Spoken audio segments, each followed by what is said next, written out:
Law Society has slammed notices sent to 4 universities to jack up standards or risk losing their LLB courses.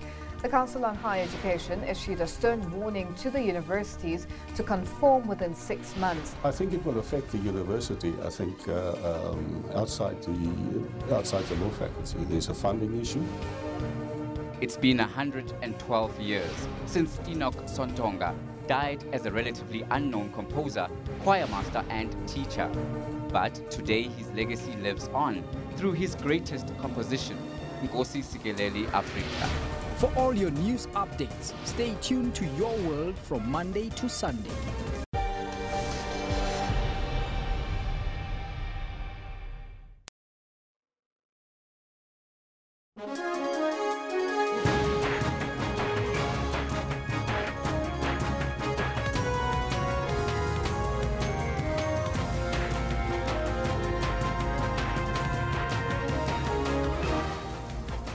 It's a bright blue Monday on the 2nd of October. Yeah, it's a brand new month as well. Jumbo Africa. I'm Elvis. I'm Ken Makamata, celebrating spring. Here we come. Well, hopefully it is a full spring. Now, today we focus on an issue that I think affects every South African in this country. We're talking about energy, and that's why we're putting up this poll for you. Are you outraged? Should Eskom be granted a 19% tariff increase? 19.9% it is, almost 20%, Kendall. The overwhelming majority of the 159 votes today are saying no, absolutely not. Yes, because a number of people are complaining about the mismanagement at Eskom. So let's take a look at what you are telling us on the question. Nkandla comes in with electricity is expensive. I mean, why not the tariff increase? Well, Nkandla, if you knew why they're increasing, maybe you might ask a different question. Nico J. von Rensburg says, no way, they just want more money for themselves so that they can pay people that are suspended. A number of people suspended, and of course, the mismanagement at Eskom continues. And it's a worrying factor. That's why we want to know from you, what do you make of that? But also, in the Eastern Cape this weekend, it was chaos at the ANC elective conference in the Eastern Cape. A conference with chairs being thrown, people being hospitalized because of factional battles that actually got physically violent. That was quite interesting what happened at the Eastern Cape conference. So we want to find out from you, what is your assessment of the ANC's EC conference fallout that happened? Of course, remember that they're going to court this morning. We'll probably go there live in a short while, Kendall, but this is what you are telling us. Yeah, Collins Ntelele says, a ruling party infiltrated by thugs, Collins says. This one coming in from Matthew says, the conference will not end well. There are fights that are taking place. So what will happen in December? That's a question, disaster, because it does put some doubts in the national elective conference in December. And of course, as you know, the elective conference 2015 in KZN, that was also declared invalid. So what will happen?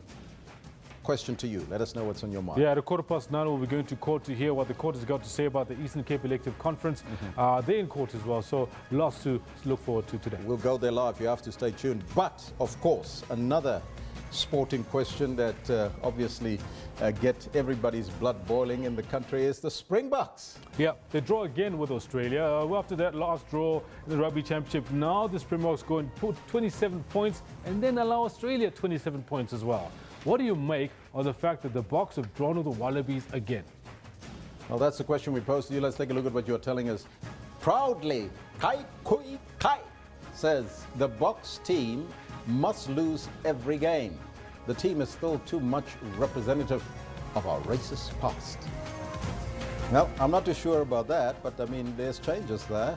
Matthew Mpatlele, I couldn't agree with you more. Elvis, Matthew Mpatlele says a draw is better than the last week's embarrassment. Well, that embarrassment we won't forget, and of course they will be playing New Zealand again, the All Blacks, and but that's where we got to leave it for now. Keep them coming, all your comments, we'll read them as we continue, but right now let's take a look at your news headlines.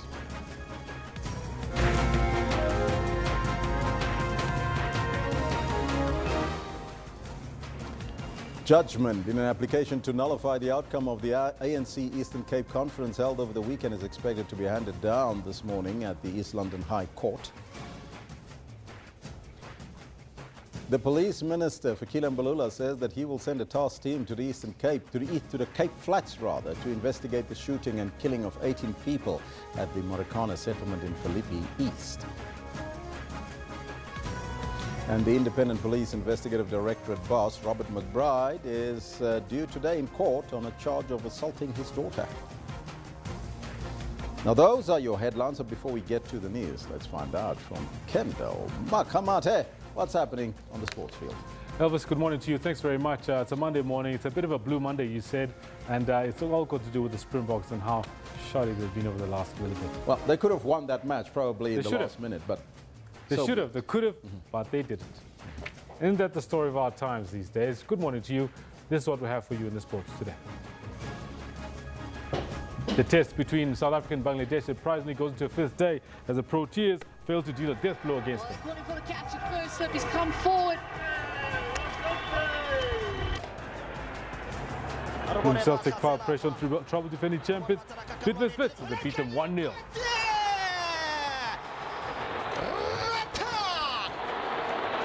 Ben O'Keefe will blow his whistle again. Another draw. The Springboks eke out a disappointing draw against Australia in Bloemfontein, setting themselves up for a third-place finish next week. All right, all this and more we'll have for you later on. Do stay with us as Elvis has got the news. Thank you, Kendall. Top story this hour. The East London High Court is this morning expected to hand down judgment in an application to nullify the outcome of the ANC Eastern Cape Conference held over the weekend. That'll happen at about 9:15. We'll go there live. Now, 4 ANC delegates representing a faction that supports the Premier, Phumulo Masualle, are challenging the election of Oscar Mabuyane to replace Masualle as the provincial chairperson. The conference was marred by violent clashes between the different factions. ANC factionalism reared its ugly head as tempers flared between the two factions. The conference saw a peak of violence last night, forcing police to use stun grenades and have emergency vehicles called in. Amid the chaos, new leadership was elected, and only one faction celebrated and continued with the conference.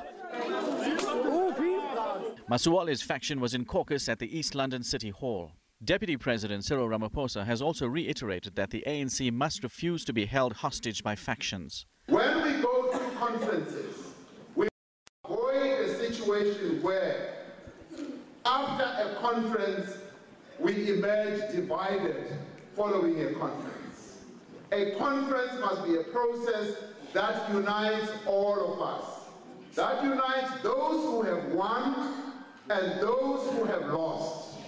Because in the end, it is the ANC that must emerge victorious. The ANC must always win. And I am urging the leadership that has been elected here, your task is to heal the wounds, is to unite this movement here in the Eastern Cape. The new leadership is prepared to extend an olive branch. Ours is to do what is right. Every member of the ANC have got duties and rights. Those who are elected have got responsibility. Now, comrades, we are confronted with the responsibility of uniting ANC in the Eastern Cape. The court application, led by those sympathetic towards outgoing chairperson Phumulo Masualle, seeks to nullify the outcome of the conference. It was heard and judgment has been reserved for Monday. Meanwhile, political analyst Professor Susan Boyson believes that the fallout in the Eastern Cape Conference is a serious indicator that the ANC does not have control over its branches. Speaking to SABC News this morning, Boyson said that this morning's judgment will give a clarity on whether the quorum or a quorum was achieved through legal means.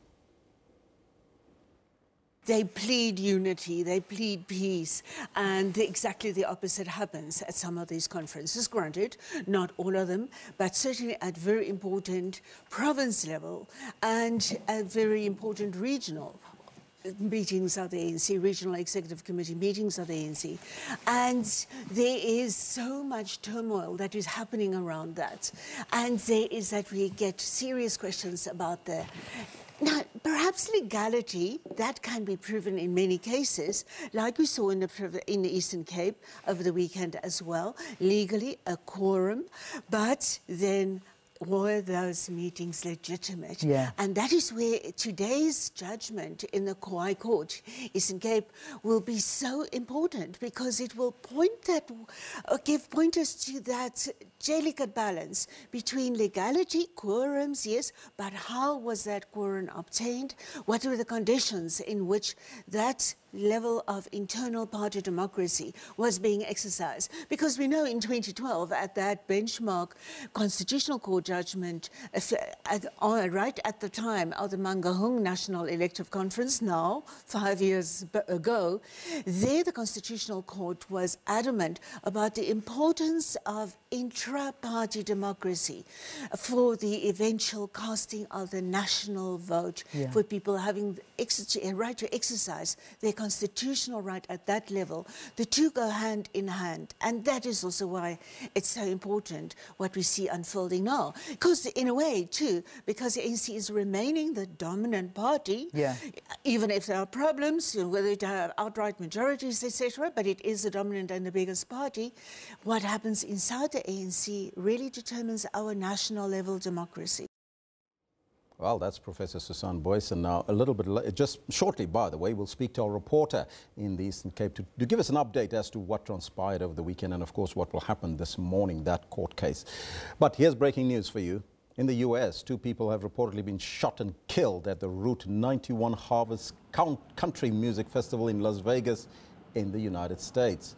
Now, police are warning people to stay away from the Mandalay Bay Casino, which is located on the south end of the Vegas Strip. Now you can see some live visuals coming through from there as the police are. Details of that incident are still sketchy, and as you can see, a lot of people still mulling around. We've heard some of the shooting coming through from there. We'll bring you some of this and more on this story as it breaks in the U.S. A number of people, we believe, have been shot there. So we'll give you the latest. Meanwhile, back at home, Police Minister Fikile Mbalula has announced that he will send a task team to the Cape Flats to investigate the shooting and killing of 18 people at the Marikana settlement in Philippi East after last Tuesday and Friday shooting there. Mbalula, who is a senior ANC National Executive Committee member, addressed thousands of ANC Youth League members and supporters in Mandeni on the KwaZulu-Natal North Coast at the weekend. Mbalula says the killings of people will not be condoned. A community in the grips of fear. The delegation visited one of the crime scenes from Friday night's mass shooting, speaking to families of victims and community.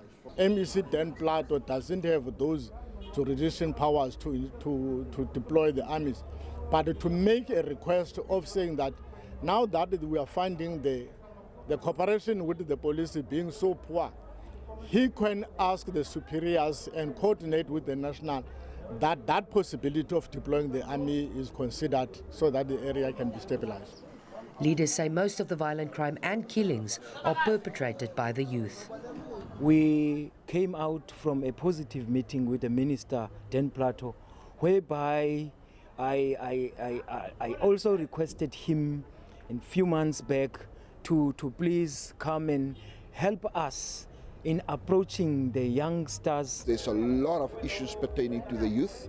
They reckon the youth is in control, the youth rule, and the youth is out of control, if I can put it to you like that. We will have to come to bring the youth into a room to talk to them, to talk sense in their minds and that sort of thing.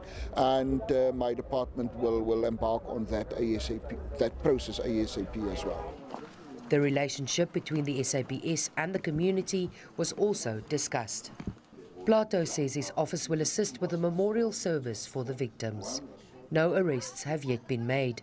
Police said the matter is receiving the highest level of attention.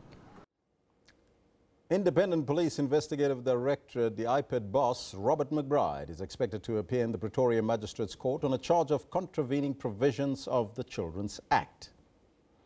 Now, he was granted, in fact, McBride are facing the assault charge after his 15-year-old daughter claims that he beat her and strangled her. 10,000 rand bail was granted to him with the condition that he does not contact any witnesses. International news, the government of Catalonia is claiming that the region has won the right to break away from Spain. Now, it says that 90% of voters backed the independence in yesterday's banned referendum, which was marred by clashes when police tried to prevent it from taking place. Helmeted police armed with batons moved in to seal off police stations and seize ballot boxes. Social media showed police dragging voters from the polling stations by their hair, throwing people downstairs and attacking the Catalan firefighters who were protecting the polling stations. 92 people were confirmed injured and 33 policemen required treatment. The referendum, which was declared illegal by Spain's central government, has pitched the country into a constitutional crisis and deepened a century-old rift between Madrid and Barcelona. Now, that's what's happening internationally. We also keep you abreast of those stories. But of course, we're taking a look at what is happening at home and what affects you and me as consumers in this country. Electricity prices are going through the roof.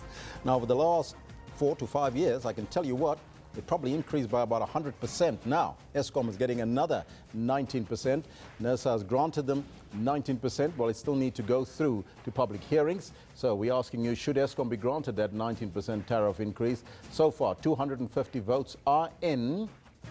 You have 23 hours left to vote. But 90% of you here in South Africa, as well as on the continent of Africa, are saying, hell no, they should not get any increases. Jamila van der Schuyf says, the amount of load shedding and the high rate of electricity, I don't think that they should receive an increase, not an inch.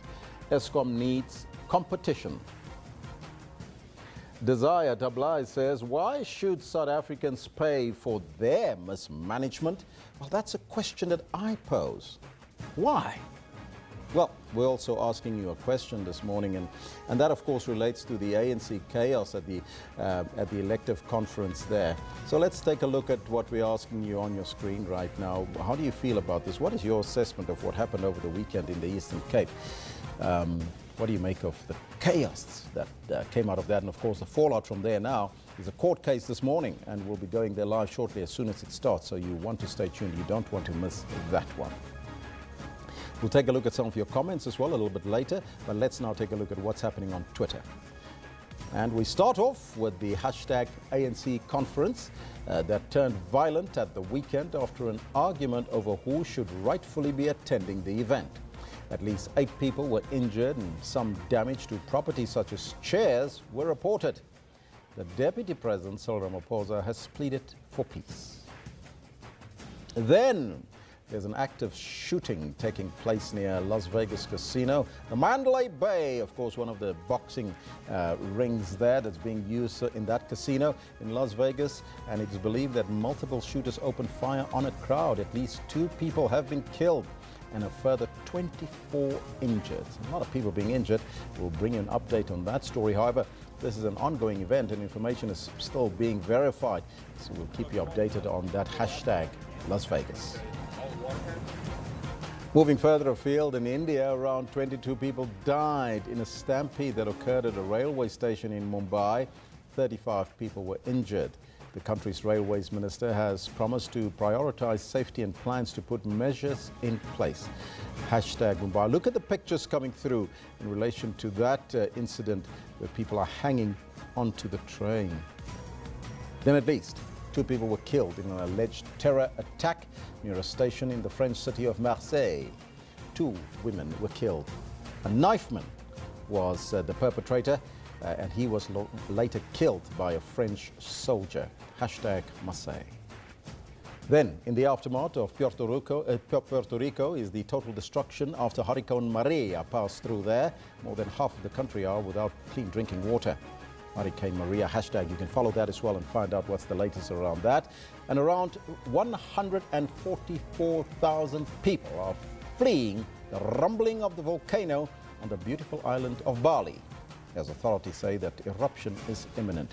You know that a lot of South Africans normally go to Bali, so follow that hashtag, Bali volcano. Our picture of the day comes from a rogue unit. And this is captioned, when they say you must raise issues internally within the party. Well, that's how you raise the issues, being beaten to a pulp. Hashtag ANC conference. That's what happened there over the weekend. Let's now go to our comment of the day, and this one comes from Olwetu Sipuka, who says, if only the passion that the comrades have in fighting for positions and patronage was used to deliver services, the Eastern Cape would be a great place. Something to think about. ANC conference, hashtag there. Let's now go to the courts and find out what's happening there. We start off in Pretoria, where the Independent Police Investigative Directorate, Ipid, the boss, Robert McBride, is expected to appear in Pretoria in the Magistrates' Court there on a charge of contravening provisions of the Children's Act. McBride's 15-year-old daughter claims that he beat her and strangled her. He was granted 10,000 rand bail with the condition that he does not contact any witnesses. And in Polokwane, where businessman Ramesh Patel is expected to appear in two different courts for separate murder cases today. Patel's trial for the 2015 killing of his wife, Fatima, is resuming in the High Court in Polokwane. He is then also expected to make his first appearance in the local magistrates' court for the murder of his mother. Now, these are some of the court cases. We'll keep you updated on the show here on Channel 404, your favorite channel. This is the Newsroom. Let's now throw forward to what's happening tomorrow on the show. We'll be discussing party funding. Yes, a contentious issue following the Western Cape High Court last week ruled that information about private funding of all political parties and ward candidates for local government elections should be declared. Parliament has got 18 months to sort that out.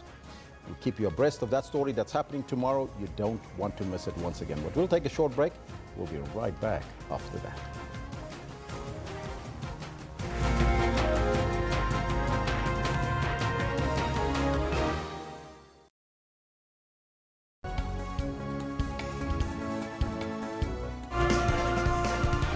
Hello and a warm welcome to PM News, and we're broadcasting live from Johannesburg. 4 decades later, the family is still seeking closure.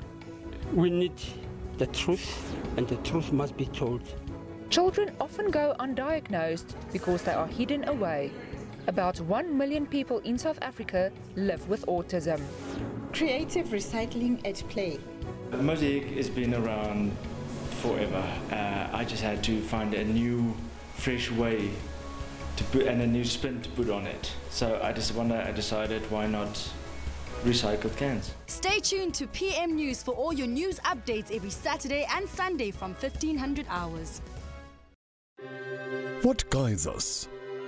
What leads us forward? Is it leaders on a soapbox, spouting rhetoric for the crowd? Is it the actions of our people? Or the voices of our citizens? Your country is guided by the voices of its people. And your broadcaster is dependent on your voice to guide it. Get your copy of the SABC's editorial policy and have your say.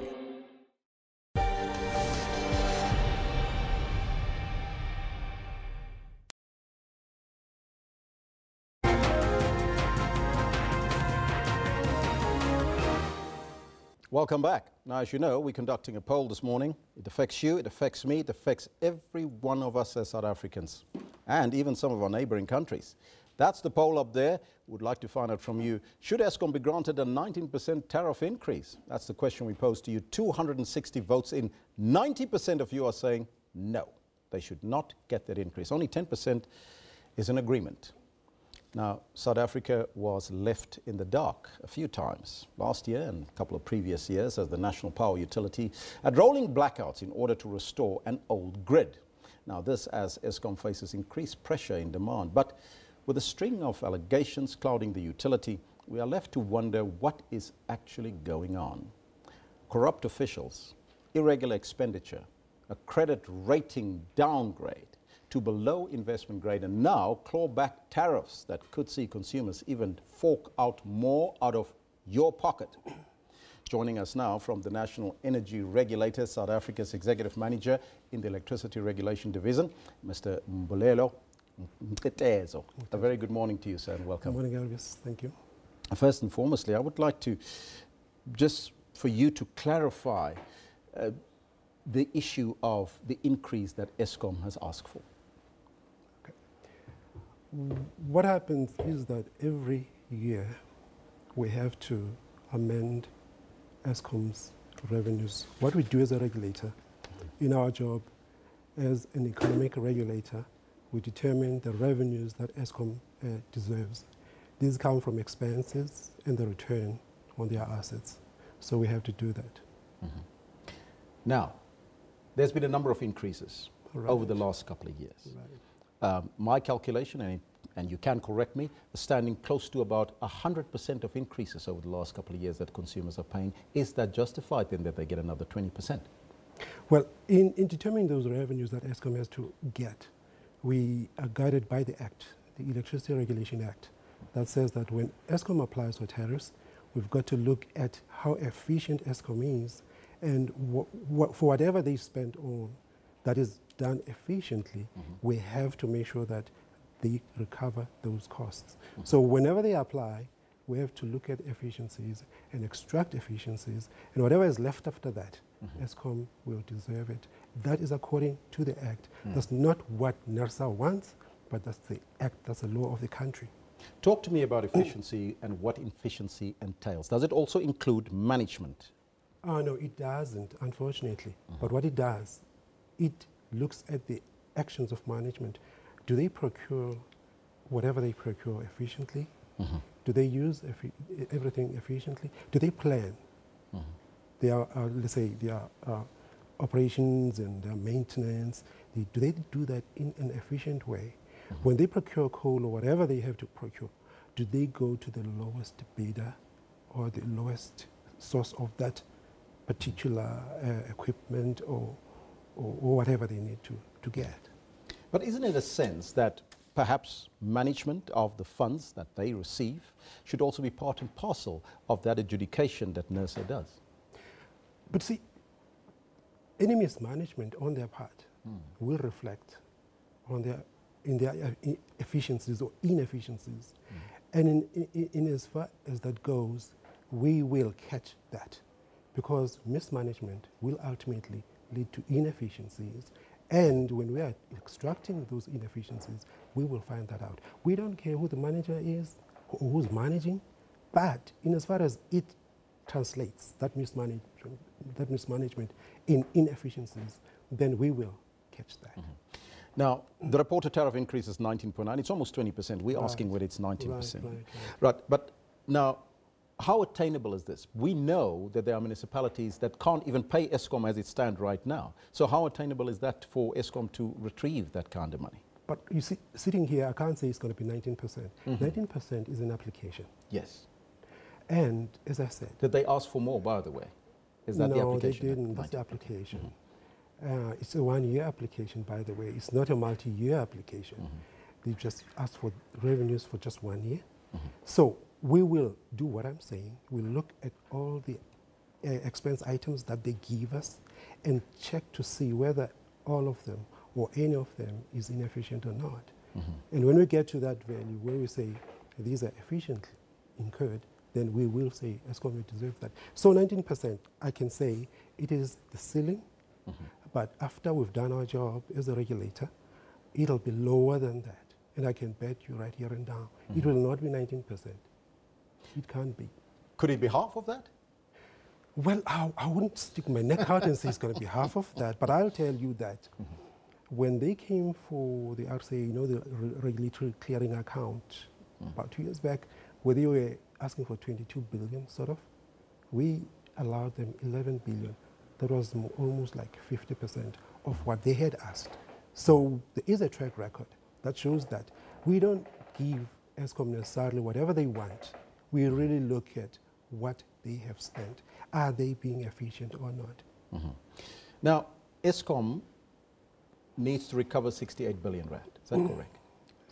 68 billion rand from in a year to increase the tariffs by 33%. Apparently, that is what I've researched. I don't know if that is close to the figures that you are having. No, what is your go. Yeah, maybe it's close. But let's see what you're talking about. you see, we've got the MYPD, multi-year price determination process, where we determine for each year, in fact, we allow Eskom revenues for each year. Yes. The MYPD 3 that we're at right now, it was over a 5-year period. So what happens is this, that when they apply, everything is based on projections. We're going to do this, we're going to spend this. Then after a year, after that period, we got now to do a reconciliation as to what they have spent vis-a-vis what they had budgeted for, right? And that variance, we put it in this account we call it the regulatory clearing account. The balance in that account will tell you whether Eskom has under-recovered or over-recovered. So what we're sitting with here are 3 RCA applications. Each one is about 20 billion. So we're talking 60 billion. Yes. Right. That is right there sitting, waiting for us to process. Because we couldn't process it last year and this year because of the court case we had. Right. But now that the court case is out of the way, our decision has been upheld. That is the one that was being challenged. Now we have no reason why, there's no reason why we should not process that 60 billion. But now, maybe... South African consumers, though, are in trouble. We just emerged from a technical recession. We have a couple of downgrades in this country. The economy is not on a straight and narrow. Do they really deserve it, though? Any increase, for that matter? Eskom deserves any increase based on whether they operated efficiently. But what we have to do as a regulator is to make sure that we balance now Eskom's sustainability and the affordability of the tariff. So that's what we're going to be sitting with now. Even with that 60 billion I'm talking about, we'll have to look at Eskom's sustainability vis-a-vis versus the customer's affordability or affordability of the price. And it's very, very, it's a very tight rope that we have to walk as a regulator. Now, we're running out of time, but there's so many questions that I need to pose to you, sir. But the independent power producers, there was a complaint from Sawia who says that Eskom is in breach of the license conditions regarding the delay of the refusal to sign certain power purchase agreements. Your response to that, and has that now been sorted out? Not yet. We're at the stage now where we are investigating this matter in a formal way. We met with the 2 parties last week on the 29th on Friday. So we are now hearing them. They made representations to us. And based on those representations, we will now compile a report which is going to serve at the energy regulator of NERSA. And if the energy regulator sees it fit for Eskom to be penalized for that, then a tribunal is going to be set up so that Eskom can appear before that tribunal, and then a sanction will be decided by the tribunal. So right now, we're at the investigation stage, I can say. What will that mean if the independent power producers come online? Will that capacitate Eskom even further in terms of electricity supply, not just to us here in South Africa, but to our neighboring countries? Well, Eskom right now says one of the reasons that they put forward to say that, you know what, we've got excess capacity right now. These IPPs are just adding coal to more coal that we've got. You know, taking coal to Newcastle, as they say. So we've got more capacity as we speak as a country now.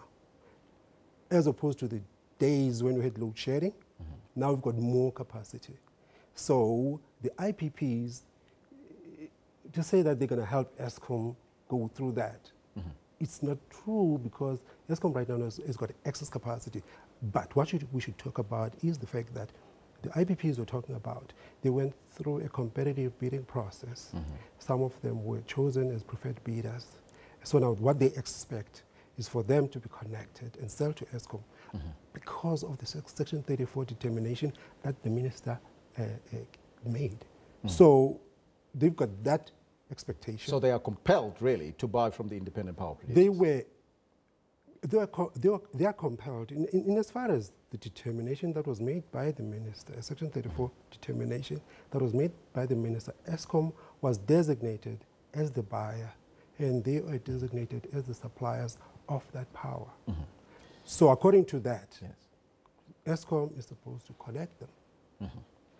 Now, from any consumer sitting out there, when we talk about excess electricity, that would mean that the tariff should go down so they can pay less.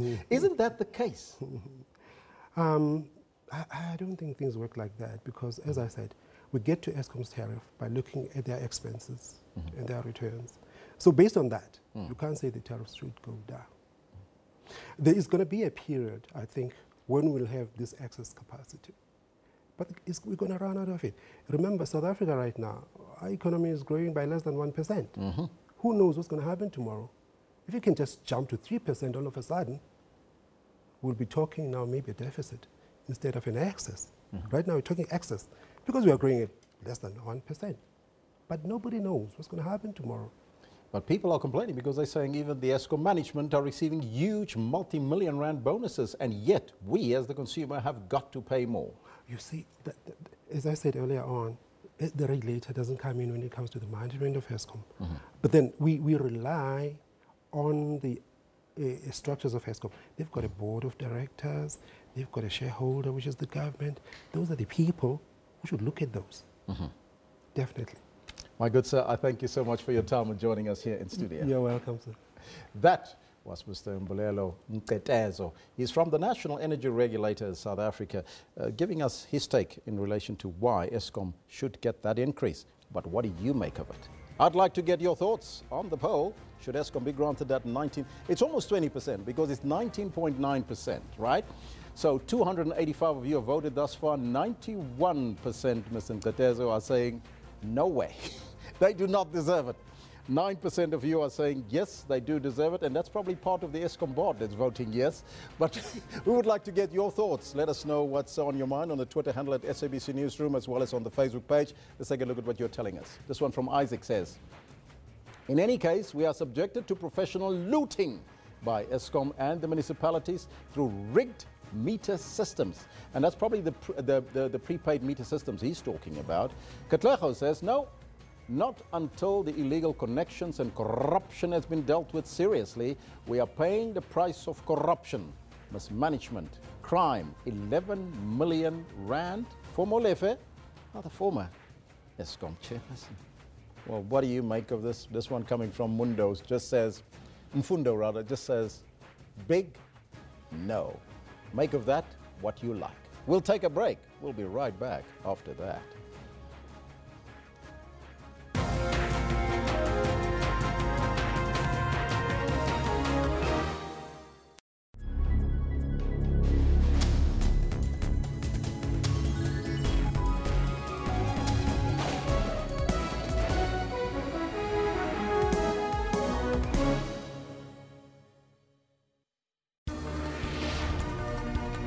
The Law Society has slammed notices sent to 4 universities to jack up standards or risk losing their LLB courses.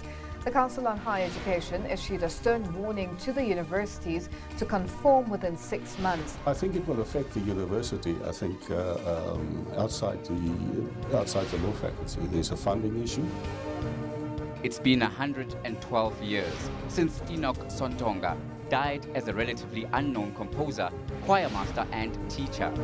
But today his legacy lives on through his greatest composition, Nkosi Sikeleli Afrika. For all your news updates, stay tuned to Your World from Monday to Sunday. What guides us? What leads us forward? Is it the advice of our elders? Is it the actions of our people? Or the voices of our citizens? Your country is guided by the voices of its people, and your broadcaster is dependent on your voice to guide it. Get your copy of the SABC's editorial policy and have your say.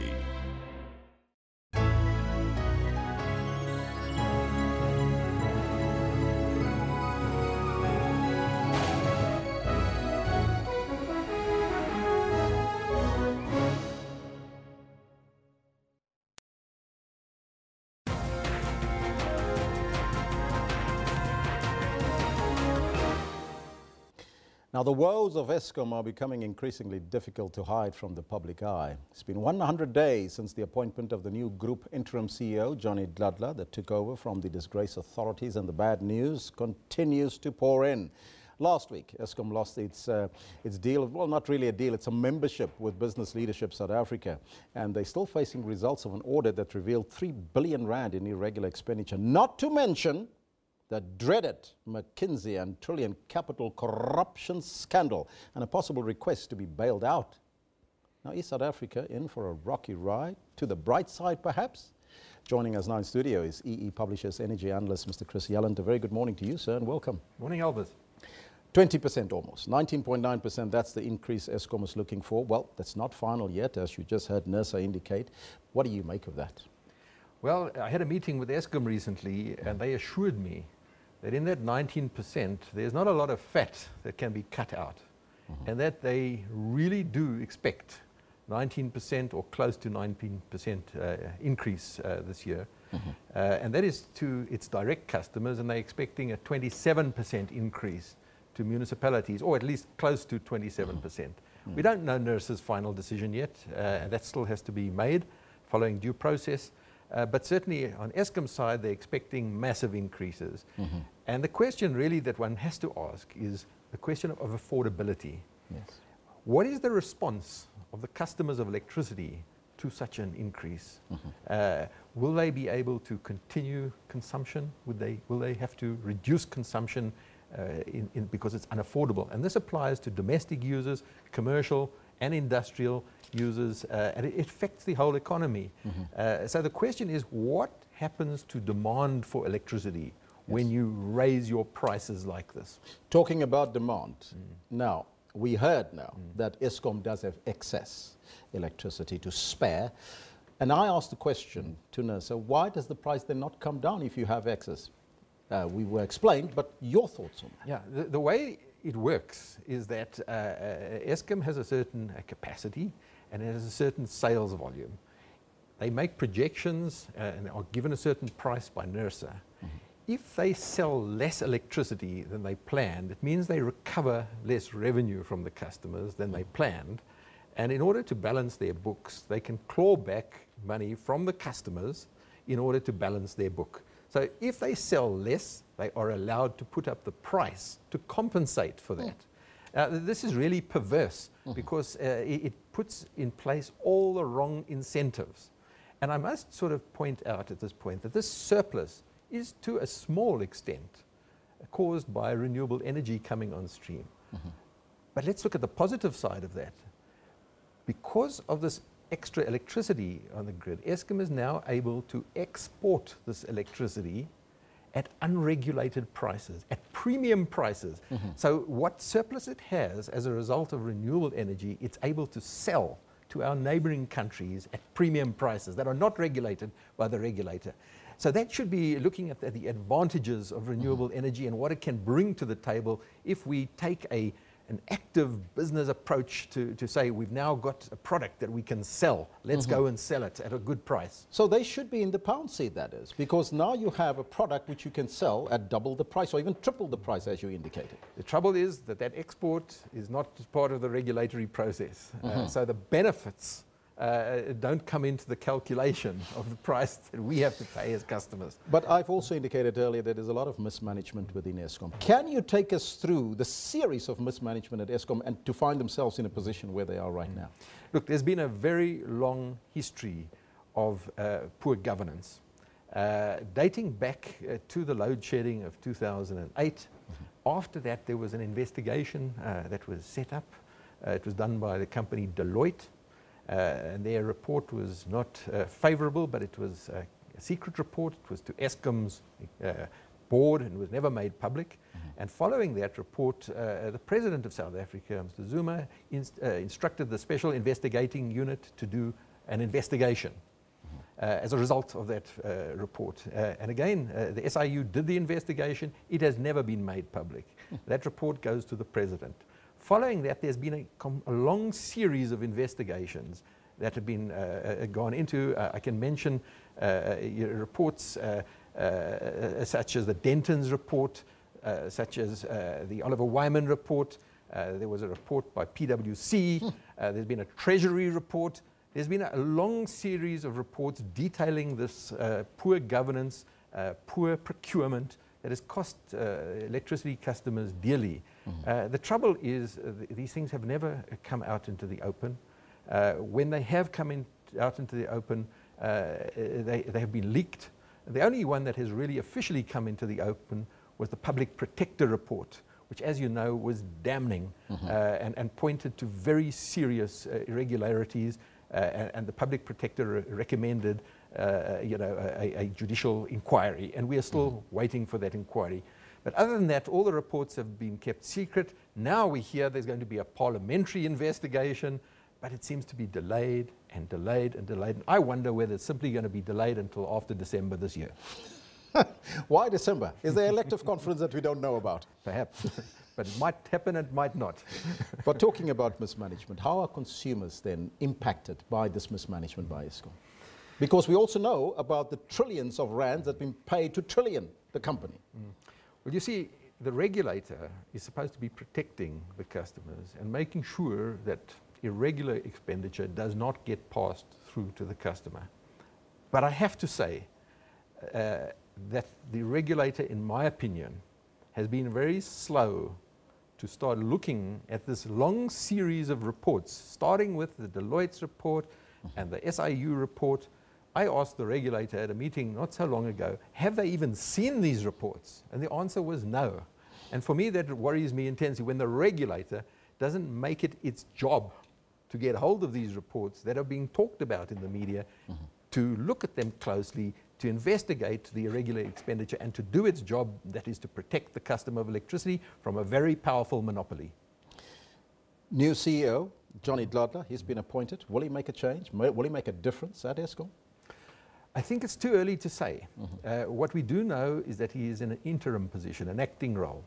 He is not in a permanent position, and an acting role is really to hold the ship on course whilst due process takes place for the appointment of the real CEO. Now, I presume that that process is in progress, and perhaps Mr. Dladla is applying for that position. We don't know, and he's not letting on. But the point is, in a position that he's in, he hasn't yet shown his hand. He hasn't gone public yet to really demonstrate his own vision, his mission, and his leadership.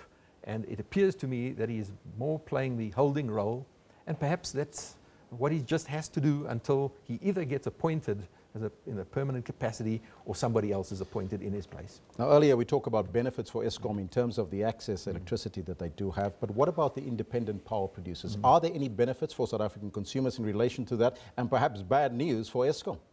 Well, I believe it is very important that we should have independent power producers, very important indeed. And it was not long ago when Eskom CEOs were saying publicly that we cannot do it alone at Eskom, we need IPPs.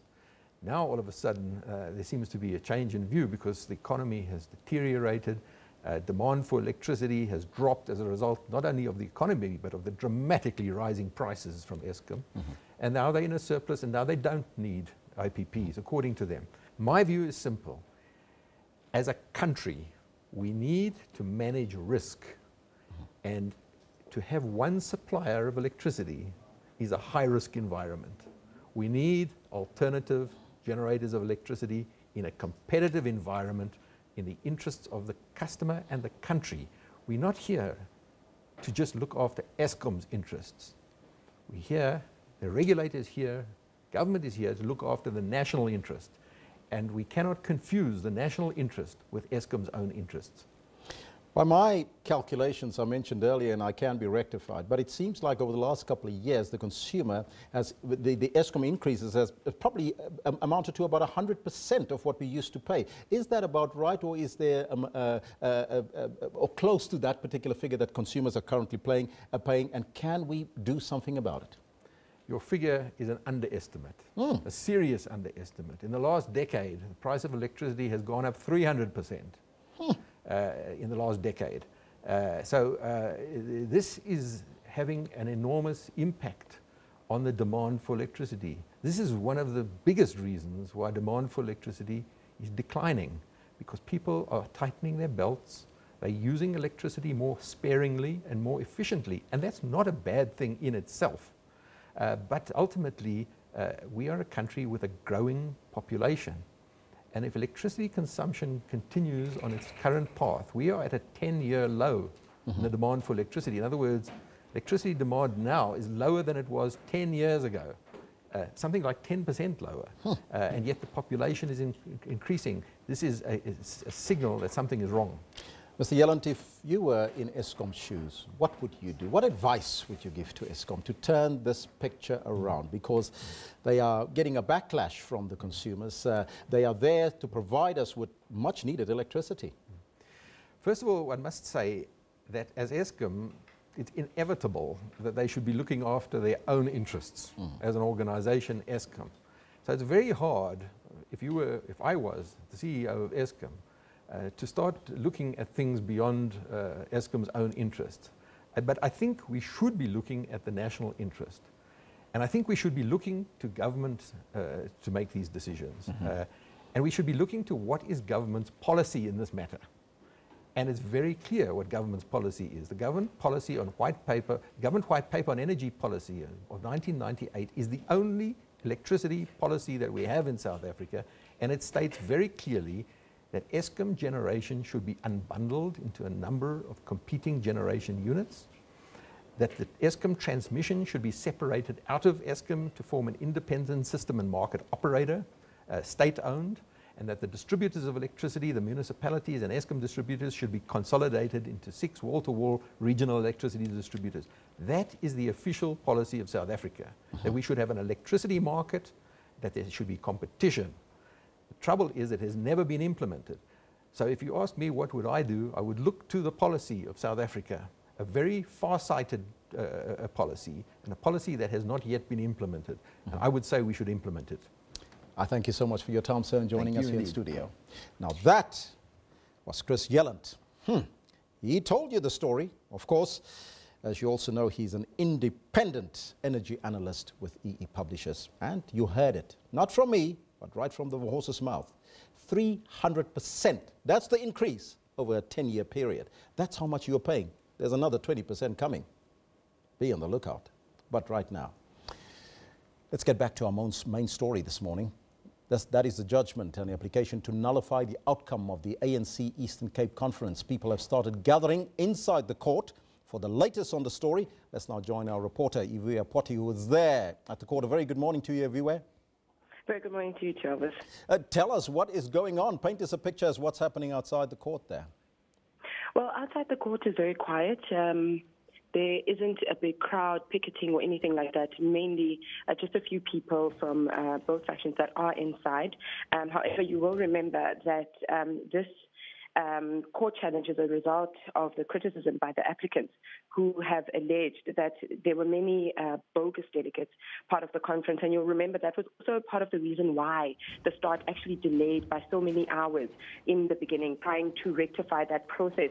And the applicants actually sought to interdict the conference from continuing, and the judge yesterday, when Usisiwe Jemsana was on duty, was saying, that is Judge Belinda Hartley, actually questioned the notion and the delay in terms of filing the application, as she had actually expected it to come through on Friday, but only came in on Sunday. So that was also a bit of a stumbling block, which then, she reserved judgment, which is what we are waiting for now. We are still waiting for her to step in. I am outside, obviously, and cameraman Richard Lotto is inside. Hopefully you guys can see the visuals. Yes. So we're waiting for her to come through and actually give that judgment. And the defense also, came in yesterday, led by Advocate Ntsikelelo Machamba, who actually said, he argued that the case was what he termed, I think, an academic exercise, and it didn't hold any water. And they're saying that the conference was very watertight.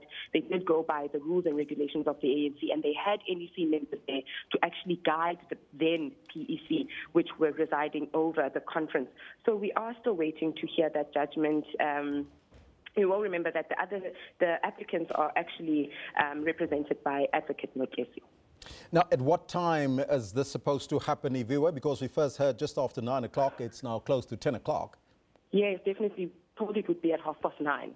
So I guess all of us are just waiting for her to step in and there's that judgment. Otherwise, we were told to be on standby from 9:30. Hopefully, it won't be too late after 10 o'clock. In fact, maybe at 10 o'clock she'll actually come through and give us that judgment, and we'll be able to give you a bit more in terms of how this all pans out post that judgment.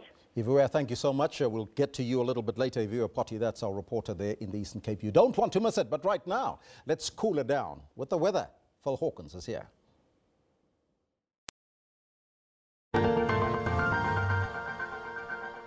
Yeah, thank you so much. A very good morning. Let's take a look at what's happening in terms of your weather. Now, today, South Africa expects showers and thunder showers, most of which are going to take place later this afternoon and into the evening. But we're expecting stormy systems to generate near the interior of the country and moving on into the northeastern Highveld as well. Showers and thunder showers intensifying around that eastern escarpment, around parts of KZN and parts of the Eastern Cape as well. Links up with systems via low pressures in Angola and through Namibia. There we're seeing isolated showers forecast there as well. And on into tomorrow, what we'll see is low pressure systems starting to approach from the southwest, and that is bringing in a cold front that's also bringing in quite a bit of moisture to the area. We're seeing rainfall forecast for Cape Town and surrounding areas, which we welcome. And of course we do need here, but it is associated with the cold front, and it is intensifying from tomorrow into the following day as well. It's also going to see showers through the northeastern interior of South Africa over a somewhat smaller area into tomorrow than we are seeing for today, but then nevertheless that again joining up through systems into Angola and into Namibia. Let's take a look at a couple of weather warnings and watches we have for you for today. Gale force winds along South Africa's southern coastline around PE. That's gusts up to 65 to 70, and we're seeing stable winds of about 50 kilometers per hour. So a windy day there indeed. Severe thunderstorms, a weather watch issued by the South African Weather Service over the western parts of the Eastern Cape interior. So please be aware of that as well. And finally, we have a weather warning for you for conditions highly conducive to the spread of veld fires. Temperature-wise, we're seeing a hot one towards the west. 31 in Cape Town, 29 in Sutherland, and 35 in Uppington. Springbok Peaks at 27. Areas towards the central interior and the east, of course, are expecting some showers as we move through the day. We're also expecting some fairly warm conditions, but a little bit more mild, generally in the mid to high 20s towards the eastern part of the country. Now, our neighbouring states expect a warm one. Windhoek 31 degrees Celsius, 31 in Gaborone as well, and we're seeing temperatures up to about 34 in Mount Harare at 27. This, of course, is where we're going to leave your weather for now. Stay with us here on the SABC.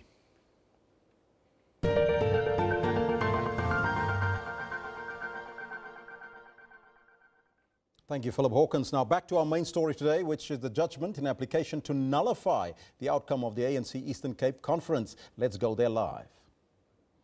And opposing papers should be filed. You should also consider that no relief of a permanent nature can be undertaken under these time constraints. Indicate what limited, immediate interim relief is to be sought, and separate out the other issues to be dealt with in the normal course. Paragraph 4 is irrelevant for present purposes. Since the applicant's papers had already been prepared and only a minor amendment to the notice of motion had been proposed by my directive, I expected that the registrar, who was on standby, would promptly issue out the application, leaving the respondents at least 10 hours or so after service of them at the conference to file their opposing papers, however brief. Indeed, I was informed by her at 21H31 that the applicant's representative had made contact with her and had indicated that he would be there within 10 minutes. When the matter served before me on Sunday, 1 October 2017 at 8:30 a.m., there was initially no appearance for the respondents, but I was informed by my clerk that Mr. Bodlani, who appeared together with Mr. Mchabe for the 3rd, 4th, 36th, 38th and 39th respondents, was on his way to court to oppose the application. I also learned that the registrar, who had placed herself at the disposal of the applicant's instructing attorney to issue out the application at his prompting, had waited throughout the night, but to no avail, until she was called back at 4H20 on 1 October 2017, finally, to open a file and to allocate a case number. It is common cause that the papers were thereafter served on the then Provincial Secretary of the ANC, Mr. Oscar Mabuyane, who apparently accepted service on behalf of all the respondents between the hours of 6 and 7 a.m., rendering nugatory the intimation in the applicant's notice of motion that if they wished to oppose, the application, they should deliver such notice by 5:30 a.m. and their answering affidavits by 6 a.m.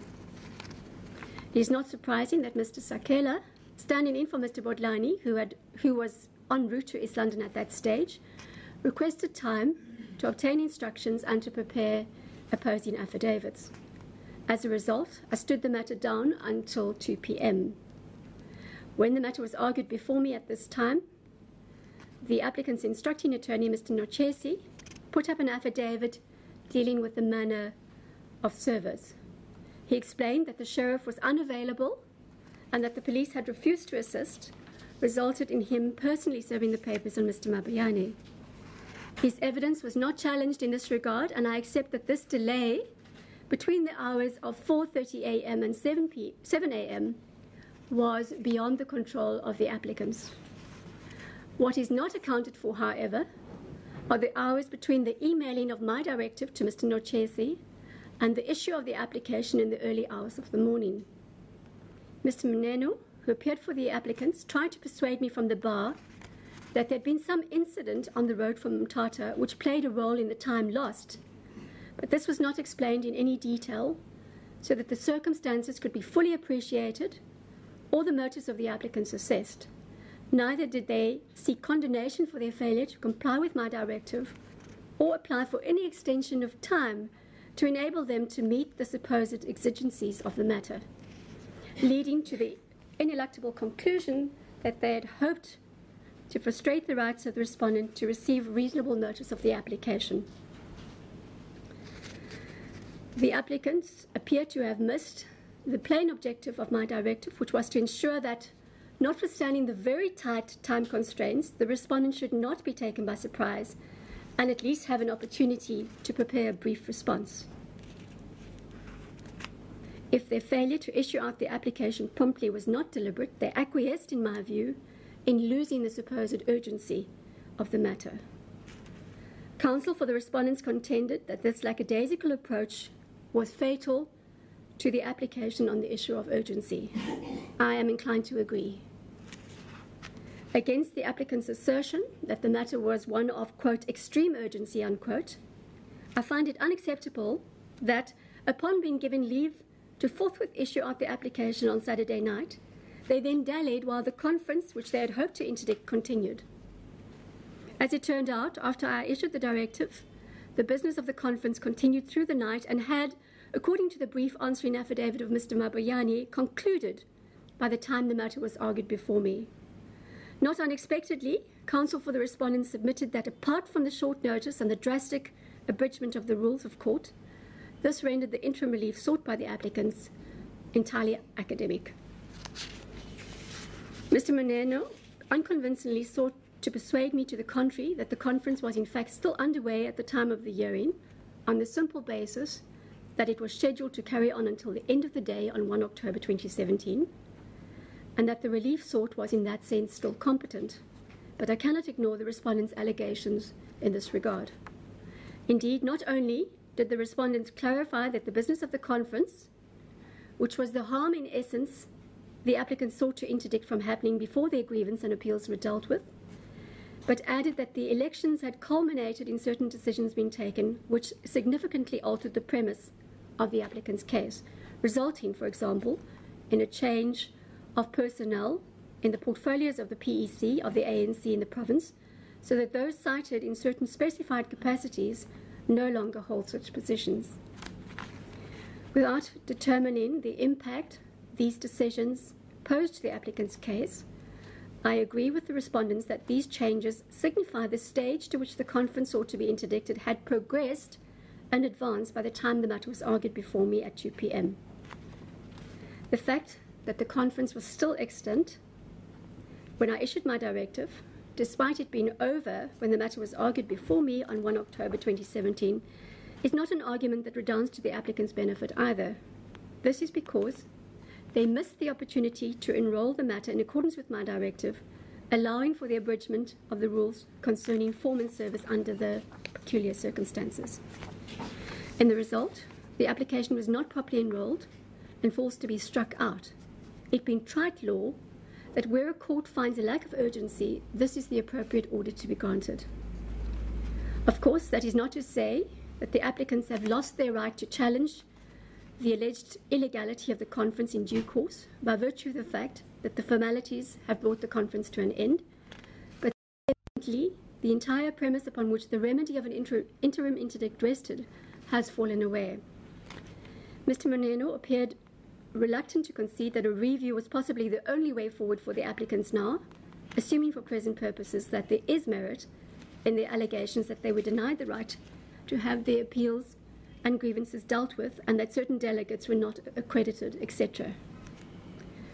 As an aside, although the respondents reserved their rights to deal with the merits of the purported case against them under different circumstances not driven by urgency, they in broad terms deny that the applicants' appeals presented during the conference were not heard fairly, or that they were not given an opportunity to present their cases. They claim that each grievance was examined and a finding made per case presented.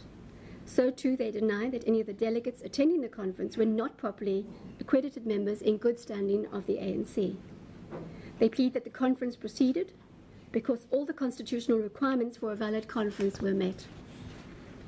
It is unnecessary for me to decide the merits of the application because of the view taken above that a case for present urgency is not made out. It is evident, however, in any event, that a clear dispute of fact exists between the parties concerning the applicant's supposed complaints of material irregularities, warranting the discontinuation of the conference on the applicant's version. This goes to the heart of whether the applicant's accepted right of participation in the conference were infringed under the circumstances. In this regard, and taking into account the test to establish the prima facie right, where there are conflicting versions on this issue, referred to in Webster versus Mitchell, and clarified in the matter of Gould versus Minister of Justice and another, the version put forward by the respondents that there was no breach of the applicant's rights as alleged by them, not controverted at all by the applicants, cannot be simply dismissed as offering up a mere contradiction or an unconvincing explanation. On the contrary, serious doubt is thrown on the applicant's purported protectable interest.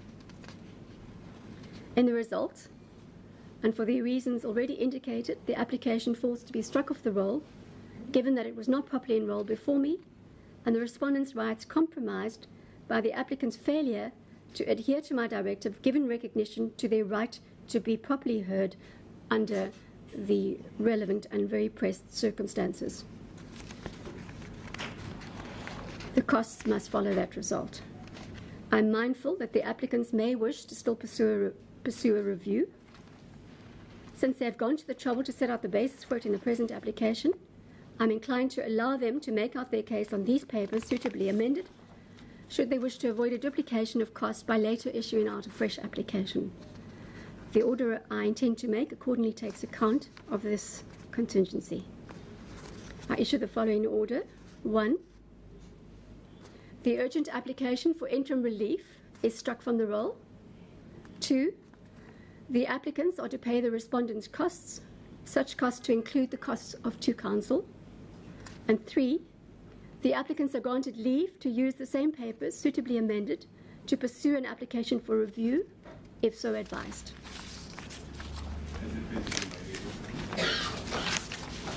If anybody requires a written copy of the judgment, please furnish your email particulars to my clerk, Ms. Frost, and it will be forwarded to you by email. Dr. Jones?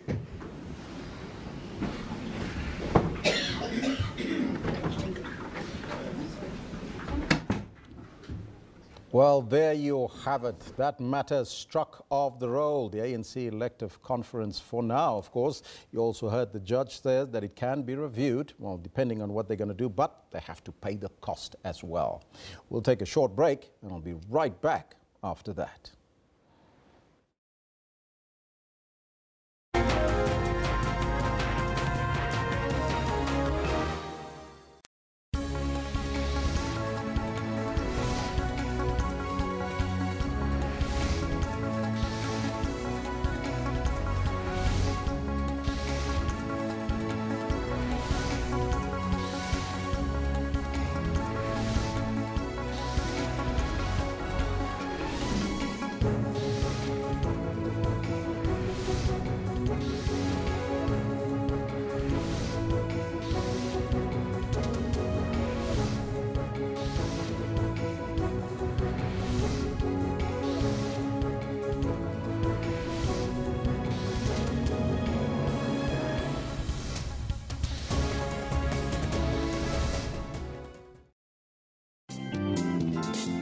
when I was passing the casino, I said, that edge came, you know, said, I'll just try, you never know.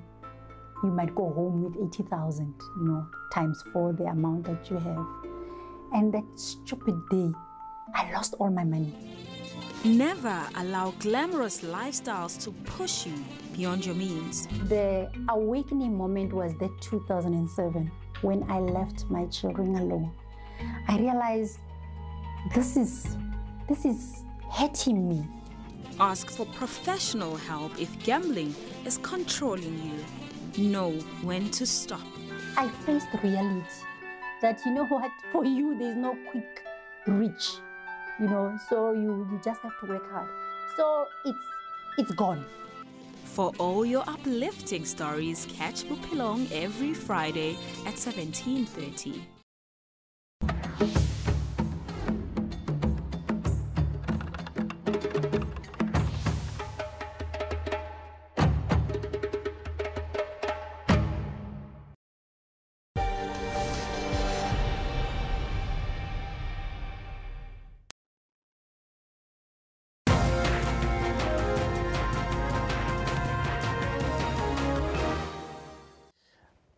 Welcome back. Well, you heard the case there in the Eastern Cape. That's our top story here this morning. But let's take a look at a story that's concerning you and me as consumers in this country. If you use electricity, if you switch on your light, if you switch on your kettle, it will affect you today. We're asking you, should Eskom be granted a 19% tariff increase? So far, we have 341 votes in. 92% of you are saying no. We don't want Eskom to be granted that 19%, well, it's almost 20% increase. Only 8% are saying yes. Let me take a look at what you are telling us on the Facebook page as well as on the Twitter handle. This one coming in from Lihle says Eskom tariffs already expensive. This percent is ridiculous, Kendall. Ridiculous. And Fundo comes in as well, says Eskom is already expensive. Well, it's something that we can't afford. 300%, you heard it from Chris Yellen over the last 10 years. This is what we are paying. 300% increases. How does it affect your pocket? Think about it. If you had to pay, if you paid 1,000 Rand 10 years ago, you're now paying 300% more. 300% more, people. Not 3%, 300%. You can keep them coming. We'll read them as we continue. But we're also asking you a question based on what happened this morning. Of course, the ANC conference in the Eastern Cape, Kendall, chaos over the weekend. They went to court, and of course, you heard the judgment that it was struck off the roll, that particular case. And we're asking you, what do you make of the fallout at the Eastern Cape Elective Conference? Of course, we're just months away from the elective conference in December. Lekasa Patla Mollo says, all I can say is that this is the beginning. The worst is yet to follow. Let's just sit, relax, and wait for national conference. Well, this one coming from Proudly Kai Kuikai says, it's a total disgrace. People do not understand or accept that democracy is meant to be a peaceful process, accepting the majority vote. And that, of course, relates to the Eastern Cape ANC conference happening there. So there you have it. These are some of your comments. But we're also talking about sports. Once again, a disappointing weekend for the Springboks and those rugby fans out there, rugby lovers as we are. But of course, it's a draw with the Springboks and the Wallabies. It's another draw, though. People were hoping that after that 57-0 loss to the All Blacks, the Springboks would bounce back and actually get the beating of the Wallabies, but they didn't manage to do that. 27-0 was the final score. I want to find out from you that bittersweet result. How do you view it that the Boks drew again with the Wallabies? So far, Lechasa Batlamolo says, half a bread is better than nothing. There's a positive man right there. Then we have another one that comes in. The comment here is, from Lise is that at least the draw is better than nothing. A great performance compared to 2 weeks back. In Newlands, history will be written. We hope it's not written in a bad way, but we'll find out when they play the All Blacks again. Well, it depends on how you write your history, right? But that's what's happening currently. Let's now take a look first at our news headlines.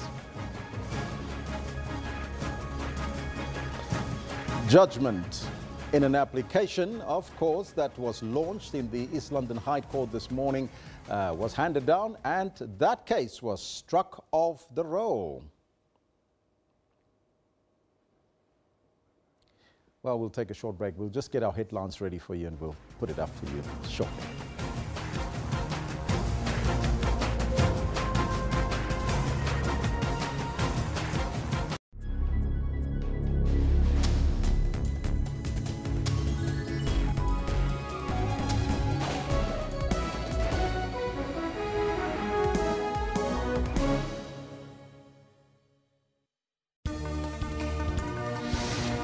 We take an in-depth look of all your stories of the day across the world.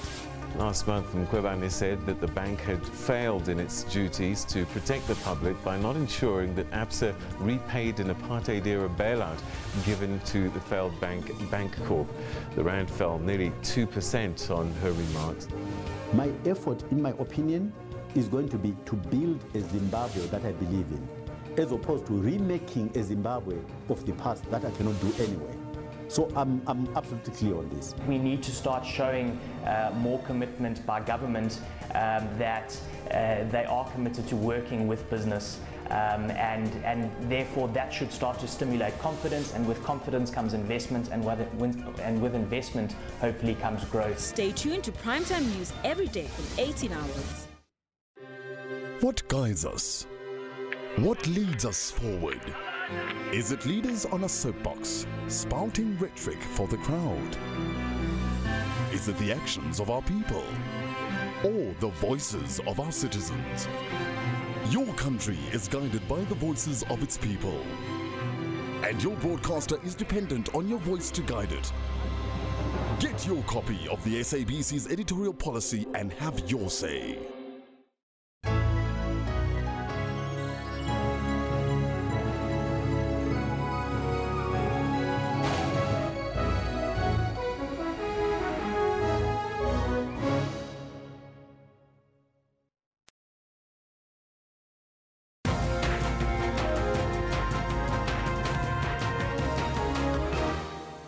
Welcome back. Let's continue with our news now. Police Minister Fikile Mbalula has announced that he will send a task team to the Cape Flats to investigate the shooting and the killing of 18 people at the Marikana settlement in Philippi East last Tuesday and Friday. Mbalula, who is a senior ANC National Executive Committee member, addressed thousands of ANC Youth League members and supporters in Mandeni on the KwaZulu-Natal North Coast at the weekend. Mbalula says the killings of people will not be condoned. A community in the grips of fear. The delegation visited one of the crime scenes from Friday night's mass shooting, speaking to families of victims and community. MEC Dan Plato doesn't have those jurisdiction powers to deploy the armies, but to make a request of saying that now that we are finding the cooperation with the police being so poor, he can ask the superiors and coordinate with the national that possibility of deploying the army is considered so that the area can be stabilized. Leaders say most of the violent crime and killings are perpetrated by the youth. We came out from a positive meeting with the Minister, Dan Plato, whereby I also requested him a few months back to please come and help us in approaching the youngsters. There's a lot of issues pertaining to the youth. They reckon the youth is in control, the youth rule, and the youth is out of control, if I can put it to you like that. We will have to come to bring the youth into a room to talk to them, to talk sense in their minds and that sort of thing. And my department will embark on that ASAP, that process ASAP as well. The relationship between the SABC and the community was also discussed. Plato says his office will assist with a memorial service for the victims. No arrests have yet been made. Police said the matter is receiving the highest level of attention.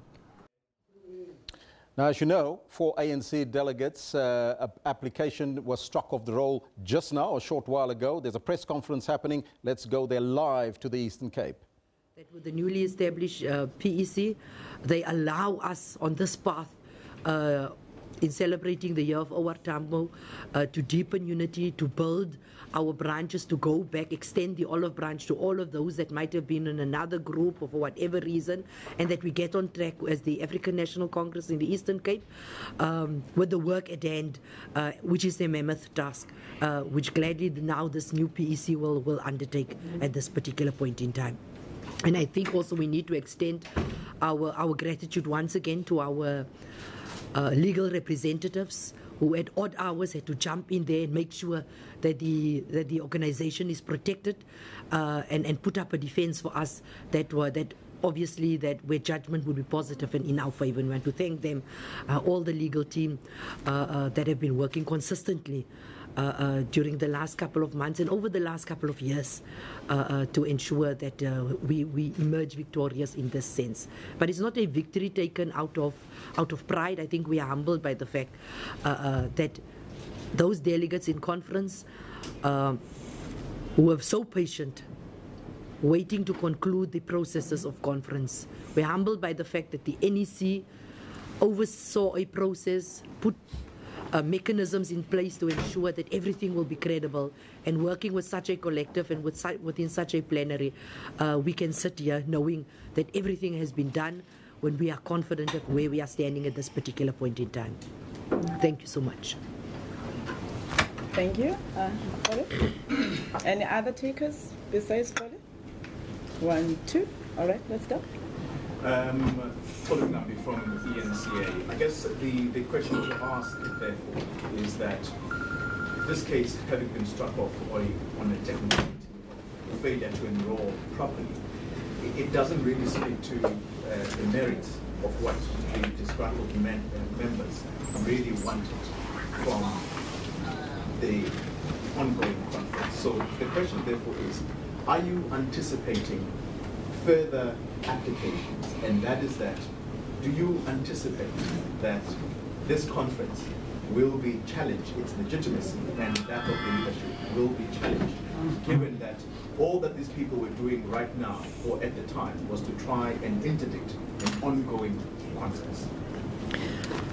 Let's take the second one, then we'll respond to it. Zingisa from the dispatch. I'm just going to link my question to Goli's question. Mine really is, this doesn't bring an end to the divisions in the organization and the province. Are you guys hoping to, find political solutions? Because I'm sure that the disgruntled group is not going to stop suddenly just because of this kind of matter. What sort of other ways that you've looked at as the incumbent leadership to bring about stability to the province and accommodate to the disgruntled group? All right, thank you. Perhaps let me put it this way. From where we are sitting as the PEC officials and looking at this, we would hope and pray that a particular political maturity would arise within comrades to say that actually what we are doing is not the route to go. We are denting the image of this glorious movement in the route that certain comrades are forever taking. But also knowing certain of the characters, not the characters involved. It might be one of those prayers that might not be immediately answered. But I'm quite confident where I'm sitting with our legal team that if any challenge is brought to us, and working with our NEC, that we will take that challenge on and that we will defend ourselves in all aspects that will be raised against us in that respect. This PEC has articulated the endeavors by our provincial chair, Comrade Oscar Mabuyan, that we have a responsibility to reach out to each and every member out there that might feel that they were disgruntled. The mechanisms of how we are going to actually do that obviously needs to be political. It cannot be administrative. It cannot be through the courts.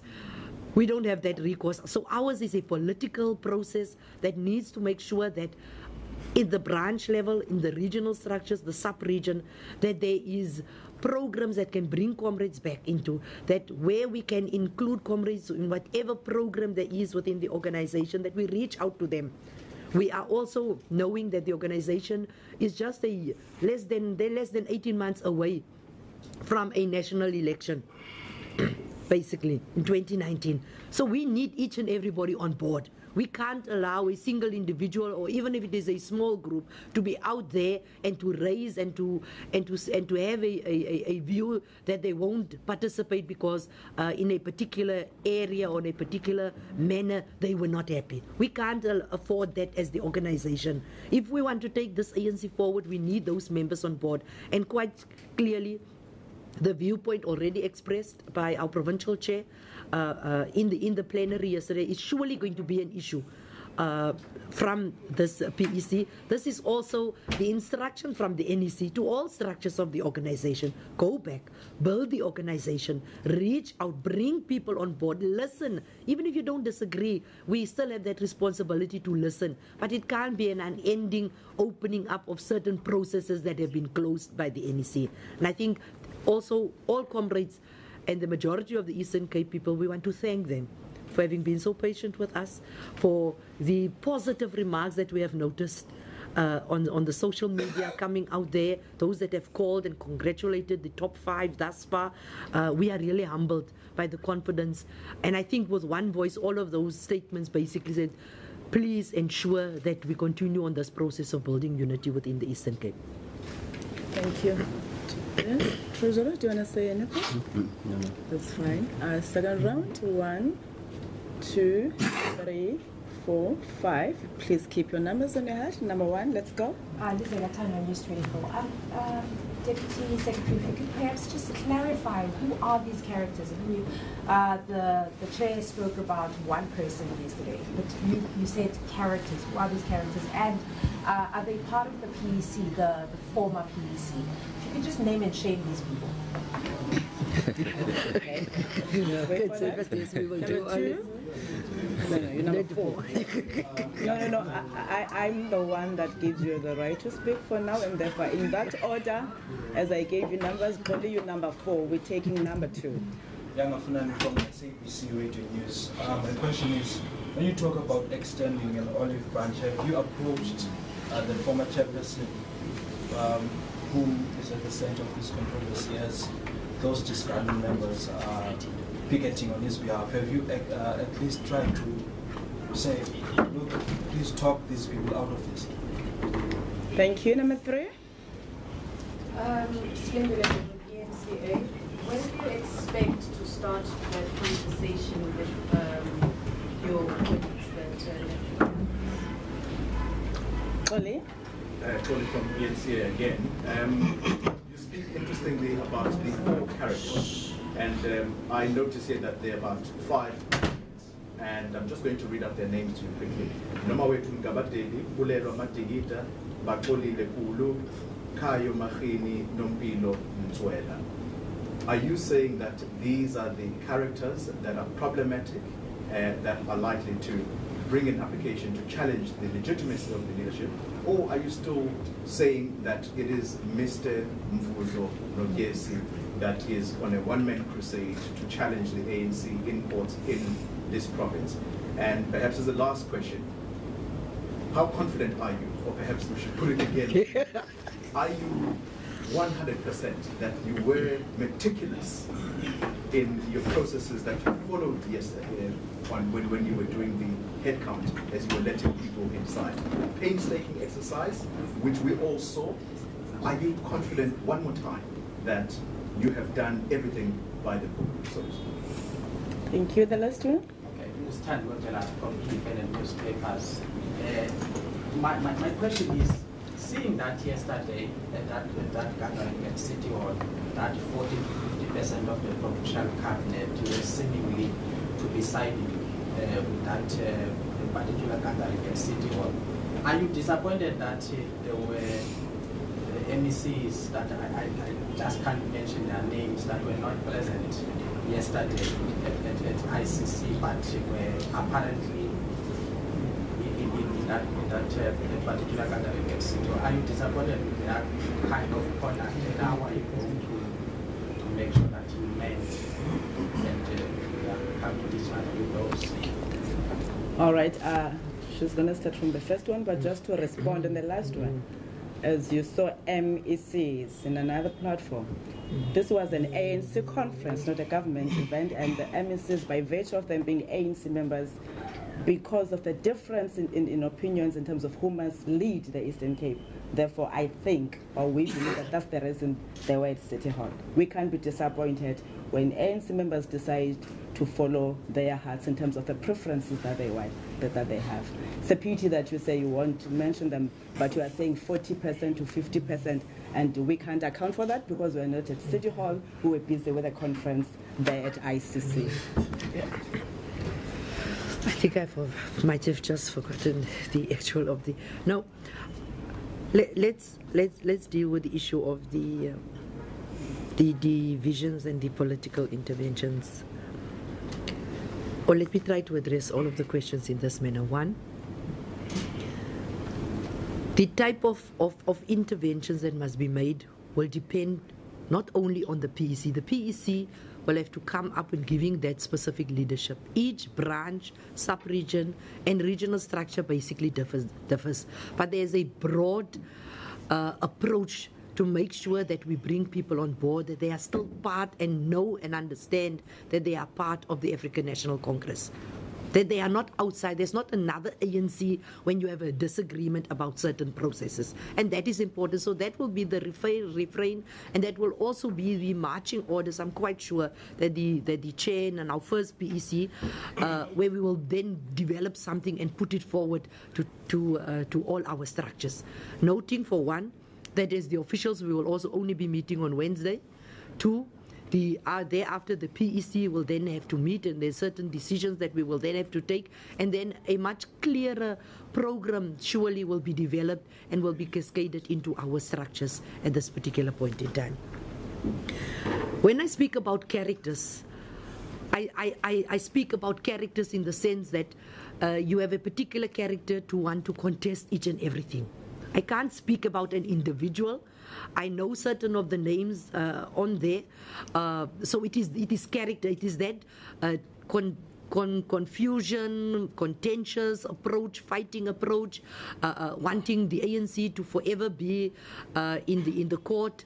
It is that characterization that is out there. So I'm not speaking about the particular individuals, but that character that we are seeing.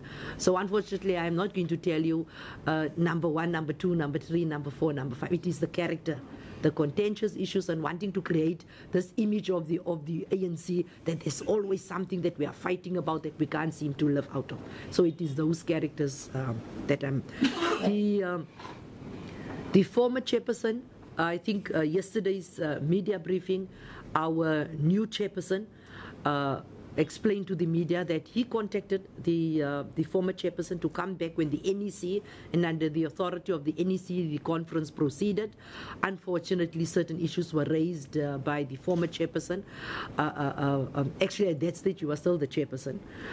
Why he could not proceed. The NEC then gave the green light that we should proceed. Obviously, how the officials and in the approach will be taken in Wednesday's meeting of how we will then engage certain of these comrades, because they are still our comrades. Just because they are former PEC members, that does not mean there's another title to them. They are ANC members in their own right, and they are our comrades. And I think that is the approach for us, where we will be going, and quite clearly, because what we expect is the PEC. It's a normal process. It's organizational culture. It's how we grow up. When an incoming PEC new structure takes over, the former structure does a handover. So we would expect those kind of processes to be done, whether it is between different positions, whether it is in one formal meeting. I think even when we came in after, say what was 12 years back, there was also those processes that was there. We did not do it in one formal meeting. It was done between officers, and the handover was done because there are certain documents to be shared and certain things to be shared. And it's an organizational practice that we have grown up with, that we have become accustomed to, and it gives a very good sense for the continuity then to proceed. And it gives a sense of professionalism for all involved, and the political maturity that is displayed at that particular point in time. I think the question that Comrade Stella has raised last, this is a conference of branch delegates. and those accorded a status of voting delegates. I did not go out there being an MEC and being contesting elections at that particular time. Each and every member of the organization is entitled to have a preference for either when it comes to elective conferences or having a preference for a political approach to things. And it is there right within that. So I don't think we must bring it back to deployment to say within the national, the deputy minister had, is sitting on one side, so he's the deputy minister. When Comrade Stella is here with us, she is Comrade Stella. I do not refer to her as the deputy. I'm referring to Comrade Stella that is assisting us in this respect. So I think issues of governance is issues of governance. We are now busy with the political structure, which is the ANC, which all deployees account to and will be accountable to at the end of the day. Thank you. That's going to be the last round. Yes. 2 hands, that's it? All right. I'll do the first one and then we'll do the last one. All right. Just as a last one from me, the former chairperson, given the kind of action that he's taken, or the posture that he's taken after this conference, or just before it ended, do you think that his conduct suggests that he may be behind what we are seeing here, the court application to try and stop that particular conference? Because when these applicants filed, he's listed as actually respondent number 1, given his previous position, that of chairperson. So the question simply is, do you think that Mr. Phumulo Masualle has thrown his weight behind the people that are challenging the ANC in court? And lastly, the characters that I've listed to you, or the applicants that I've listed to you, do you know them? Are they ANC people? Thank you. All right, just before we go to the second one, just a clarity before the Deputy Secretary comes. You're talking of the posture that the chair had in our meeting. If you can tell us which posture did you observe that the chair had before we say yes or no, or we assume the posture that he has taken in the conference, and we're not certain about that. The posture I'm talking about simply is, the Deputy President yesterday said, Comrade Phumulo, I'm talking to you and the rest of you that are not here, that the ANC is our home. Come back. So I'm talking about that posture where he's decided to absent himself from activities of the conference towards the end, and we've not seen it since. Is that's what I'm referring to when I say his posture. Thank you, Polly. I think in our first press conference, the provincial chair did clarify when you asked if he had conversed with the former chair. He did mention that he said he was not in a right state to attend, and then we assumed that his absence was because of that.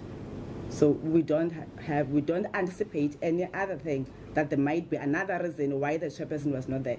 We assume it's because of what he said, that he had sprained his ankle, and therefore he had to go see doctors, and that's the only thing that we have in our minds right now in terms of the posture. I just want to clarify that. We can now move to the second question. Thanks, again. I've got a couple of questions, but I'm going to try to tie them together. Firstly, Madam Deputy Secretary, you spoke about some of the things that are going to happen being a PC meeting, but in the City Wall event that we were at yesterday, we were told by the likes of the former PEC member, Mr. Andy Rungesa, that they don't recognize the current PEC as such, as far as they are concerned. The PEC, previous PEC, as led by Mr. Phumulo Masualle, is the reigning PEC, and that they will be going to a meeting in the Latter House. Are we likely to see fistfights and chairs flying once again? That's number one. Number two,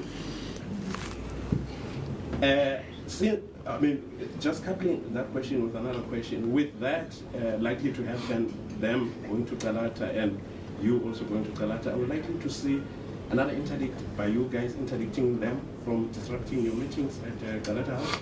Thank you. I think Comrade Selat has tried to deal with one of the aspects of the first question raised. We've had an 8-year relationship with Comrade Phumulo Masualle, and we know Comrade Phumulo Masualle as a dedicated member of the African National Congress. So for the media to speculate that we should be speculating that he is behind this is uncalled for. I don't think it would be right for us to go that route. We need to respect Comrade Masualle. At a particular point, I'm quite sure he would, if he is willing to, share that information to the media himself. What is his views on certain things? I'm quite sure the media is at liberty to engage Comrade Phum around his views on why he did certain things, or if other people said certain things on his behalf. We maintain as the PEC that Comrade Phumulo is the former chairperson of this province. He is the premier of the Eastern Cape province, and he will be accorded that respect. And not only that, Comrade Phumulo is a long-standing member of the South African Communist Party in the province as well as national. And I think that is the Comrade Phumulo that we know and that we've come to understand and respect. And I don't think speculation by the media is going to detract us from that. And those kind of allegations. But feel free to interview the Comrade Phum and other members if you so deem it necessary. I don't think it is correct that you would want to put that aspect to ourselves. Who said what at City Hall, all of those kind of things. Yesterday we tried to put it into perspective that as the media, it would be inconceivable for us to respond to certain of those issues. What we know, one, there is a PEC that was elected, officiated over by the NEC. There is an electoral agency, a service provider that was procured, brought on to oversee and officiate those processes. The outcome, the first part of the outcome of the officials was made known publicly. We assumed our duties on the spot and took the processes forward. The second aspect of the PEC additionals was undertaken again under the auspices of the NEC. This morning we received the final outcome signed off by the chairperson of the Electoral Commission, Comrade Jackson, and the elections agency, the service provider, and handed to myself as well as the deputy provincial chairperson. That is what we know and that is what we understand. Kalata House, in terms of ANC organizational processes, it is the new PEC that assumes responsibility for that. We have one functionary within the within the PEC, and that is the provincial secretary that will assume duty within that office. And anything or anybody that comes in and out, obviously, all members of the organization are free to come to Kalata House to inquire, to want to make appointments. So the Kalata House is not off bounds to certain individuals. It is our sitting in PEC meetings by people who claim to be a legitimate PEC. There is one PEC, and it is this PEC that I represent as the Deputy Provincial Secretary, Comrade Babalo, Comrade Jola, Comrade Mvoko, as well as Comrade Oscar Mabuyano is the chairperson. That is the PEC that I am referring to, and that is the PEC, obviously, that will be having its meetings there. We are not here, and I see you want to create, we are not going to create parallel PECs and want to also speculate what people might be doing. It will be very difficult to speculate. Sensationalists, you will always have them. It is sometimes the character of certain individuals in that aspect, and obviously for us to want to run and dig out those kind of things. But thank you for also making us aware what certain comrades said there and what certain comrades' aspirations are. Because you spoke about one individual who also have a particular character. So yes, now I know, because I was not there and I've not asked anybody yet. Only what we received yesterday from the media when they were so kind to brief us about what was said and who said what in what particular way. Thank you for keeping us abreast on those kind of things. But if they go, Madam Deputy Secretary, are you going to defend yourself physically, or are you... I didn't give you the right to speak. Stop doing that. Please. No. Can I just respond to one thing? One thing that we are not going to allow as the PEC is for a continuous embarrassing situation that we saw at ICC, and which we profoundly apologize to the delegates and to the Eastern Cape community. And we don't expect that kind of conduct we will see it at Galata House. That is an august house to us. It is the Reverend Canon James Galata House. And I think we must respect the dignity, all of us must respect the dignity of that house. Very important decisions have been taken in that house, at our building, our official building, and I'm quite sure in the future. So I think we are just calling and making that plea that we must respect that processes. Individuals will have their views and they will express it to whichever audience is available to them at that particular point in time. But that being said, this is what we know, and this is how we expect things to proceed from henceforth. So thank you so much. You haven't answered the question about whether the people, the applicants, the 5 applicants, are known ANC members. Do you know them as they are listed? I think those members are mostly from OR Tambo. What the indication is that we got yesterday from the provincial secretary, that they are all known to him in a personal capacity. My indication is that they would have been ANC members. If the point comes that will be an issue that we have to undertake the physical verification thereof, because that was not part of the proceedings that was brought before court at that particular. So then we will have to re-look at that, the validity and all of those kind of membership. But I think the provincial secretary quite clearly put it that all of those people are known. They are from OR Tambo, so we expected and that they would be ANC members in that. The issue I was not before court if they were ANC members. I think those kind of issues, our competent legal people, if the need arises, will take up those issues and defend the organization in those matters. Thank you. I had called for the second round, and I offered anybody who has something to ask must raise a hand, and you did not do that. We have other engagements, as you know that this is a newly elected PEC. We've got to go sit down and process the election of the additionals and everything else that needs to be done, as you were asking us about engaging with those that were not part of us. If you were now to excuse us to go and attend, it's an ANC Monday. We've got to deliver on the work of the ANC as expected.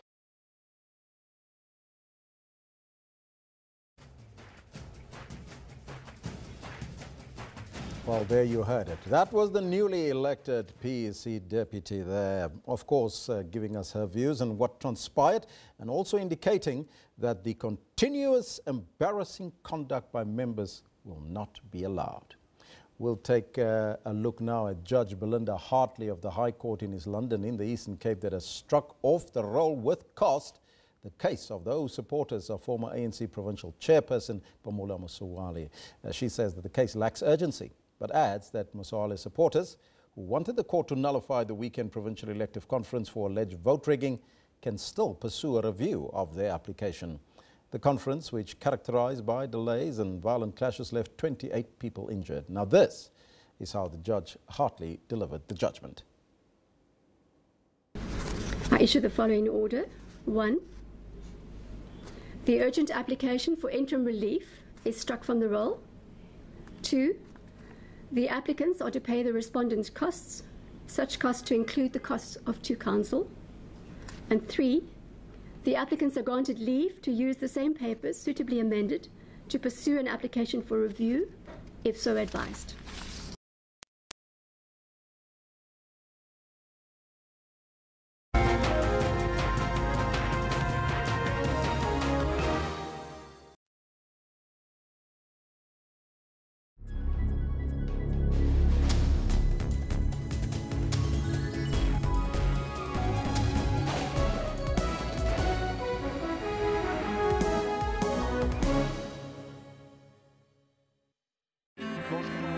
What guides us? What leads us forward? Is it the advice of our elders? Is it the actions of our people? Or the voices of our citizens? Your country is guided by the voices of its people, and your broadcaster is dependent on your voice to guide it.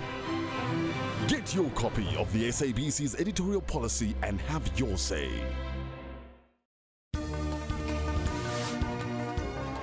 Well, a very good morning and welcome to AM News Live at 10:00 hours across all Central Africa regions. A fitting send-off for a revolutionary giant, a life dedicated in service of the people. The result means that the Swallows are out of the ABC Multiple League and drop to the amateur fourth tier of South African football, the SAB League. Tune in on AM News every Saturday and Sunday from 10 hours. The Pan-African Parliament, as a legislative body, could go a long way in continuing to promote women's rights in all African member states. Moon will be elected president. A decisive win by him will provide much-needed stability in South Korea. The Deputy President and the SADC Oversight Committee have been mandated to convene a multi-stakeholder national dialogue before elections. 5 teams are trapped in the relegation mud. These include Bloemfontein Celtic, 12th on the log, followed by Chipa United, Free State Stars and Baroka, who are second from the bottom, as well as Highlands Park, who have won only 4 matches. We're on point with breaking stories, detailed economy and sport. Tune into Midday Report every Monday to Friday from 12 p.m.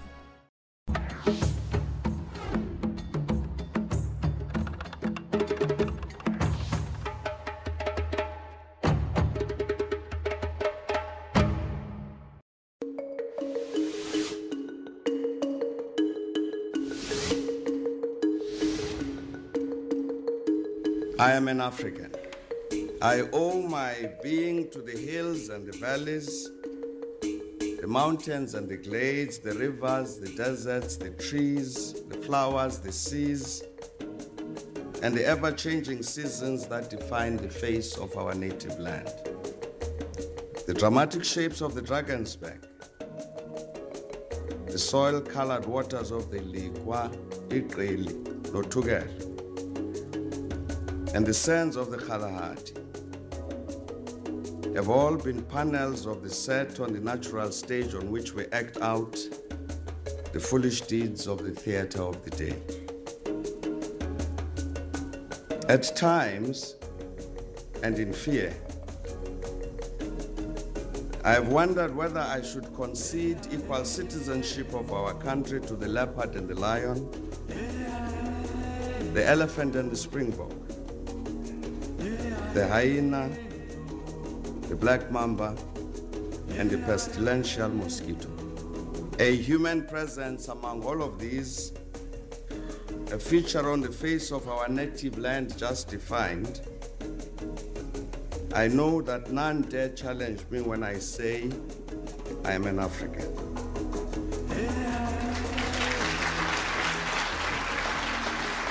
I owe my being to the Khoi and the San whose desolate soul.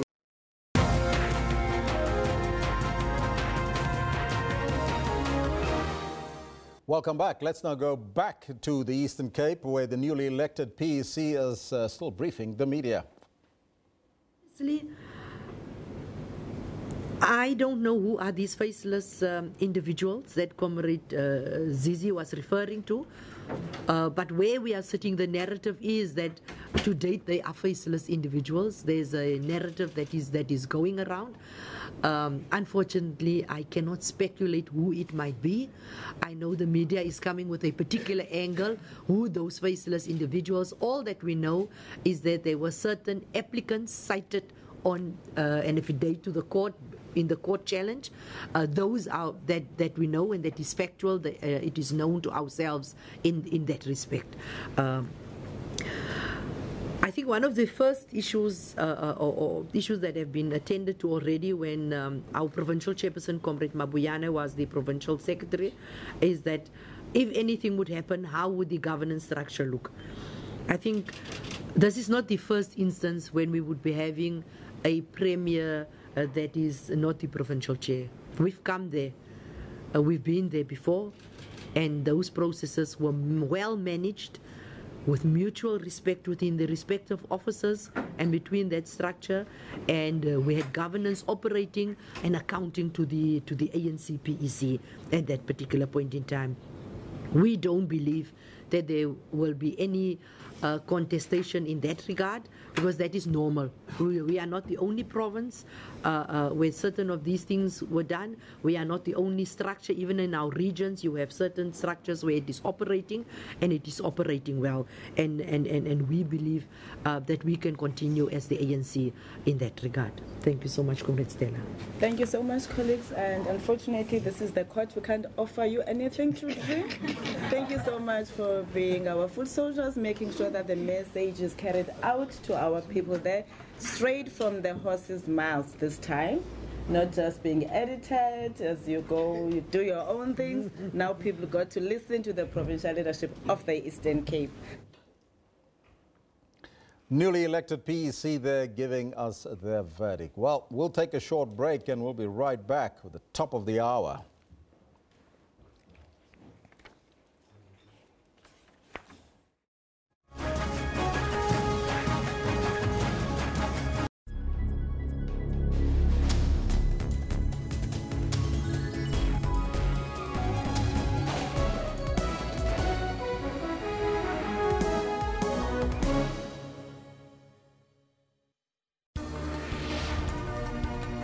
The Law Society has slammed notices sent to 4 universities to jack up standards or risk losing their LLB courses.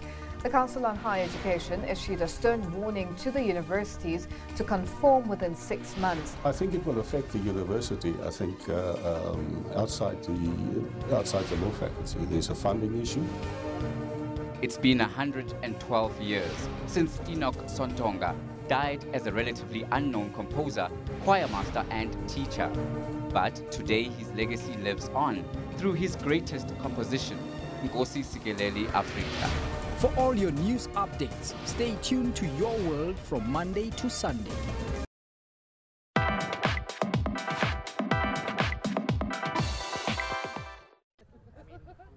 Human development has been the cause of major destruction in nature. Ironically, it's this very development that could also be its saving grace. Such is the case of the paintbrush lily. Where they once thrived here in Stellenbosch, among others, it's estimated that less than 200 plants still exist in nature. This group of scientists has embarked on a mission to save the species. Using science and technology, we can reverse the process of what's happened already and hopefully introduce more plants back into this environment and other environments where it occurred before. So, for example, there's a development around one of the schools nearby that we would like to introduce the plants into a wetland rehabilitation program. So, ideally, we would like to save this population, get it to be self-sustaining. Taking nature into the concrete jungle structures of the university, they are using existing basic techniques to develop a new method of plant multiplication, a process similar to cloning. Because it's so endangered, we don't want to destroy any of them, so we're hoping we can just use the leaves. And then from each little piece of the leaf, we're hoping we can make at least 1 or maybe 2 little bulblets by treating it with the right hormones, the right conditions, and then from that we can take those plants and then divide those again and make more. So micropropagation has the potential to make millions of plants from just one small sample. And the next generation of scientists are already on board.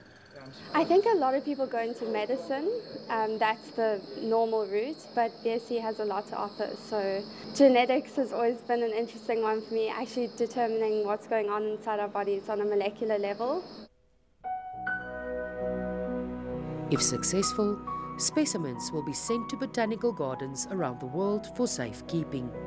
And saving even the smallest paintbrush lily could one day prove to be the saving grace of the great balance of all life on Earth. Mariska Botha, SABC News, Stellenbosch.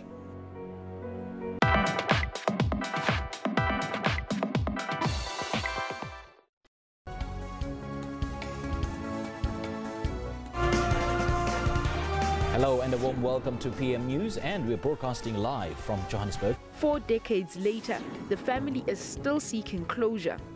We need the truth, and the truth must be told. Children often go undiagnosed because they are hidden away. About 1 million people in South Africa live with autism. Creative recycling at play. Mosaic has been around forever. I just had to find a new, fresh way to put and a new spin to put on it. So I decided why not recycled cans. Stay tuned to PM News for all your news updates every Saturday and Sunday from 1500 hours.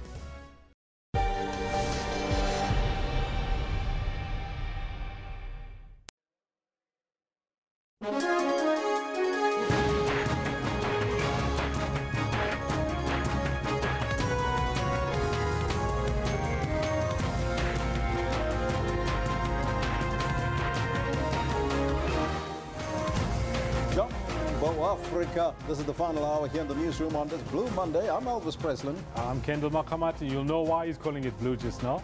Yes, it is of course blue because the focus today is on that story. If it's not dark, there's going to be light. But when you have light and you have electricity, Kendall, you have to pay for it. And lots of money. Pay out of the depths of your pocket because we've got something interesting that's brewing. Eskom. Should Eskom be granted 19.9% tariff increase? Now, that is what they're asking for. They want to increase your electricity by almost 20%. We have 383 votes in here. Yeah, and the overwhelming majority, 92%, are saying no way, no. Telkom should not be getting a 19.9% tariff increase. You mean Eskom? Now, Lekasa Batlamolo says no. Eskom should decrease the rates, not increase them. Absolutely. I've obviously got a bone to pick with Telkom as well. But yes, Eskom is the one that we're talking about today. Michael Bighamstola says no. But obviously, they will be granted a 19% increase. Jobs are scarce. E-tolls, petrol hikes, but our salaries stay the same. Don't blame Izinyoka. Now, for those that don't even know Isinyoka, those are the ones that steal electricity from you, the taxpayer, that pay for your water and electricity. But we're also asking a sporting question today, Kendall. It's about the box.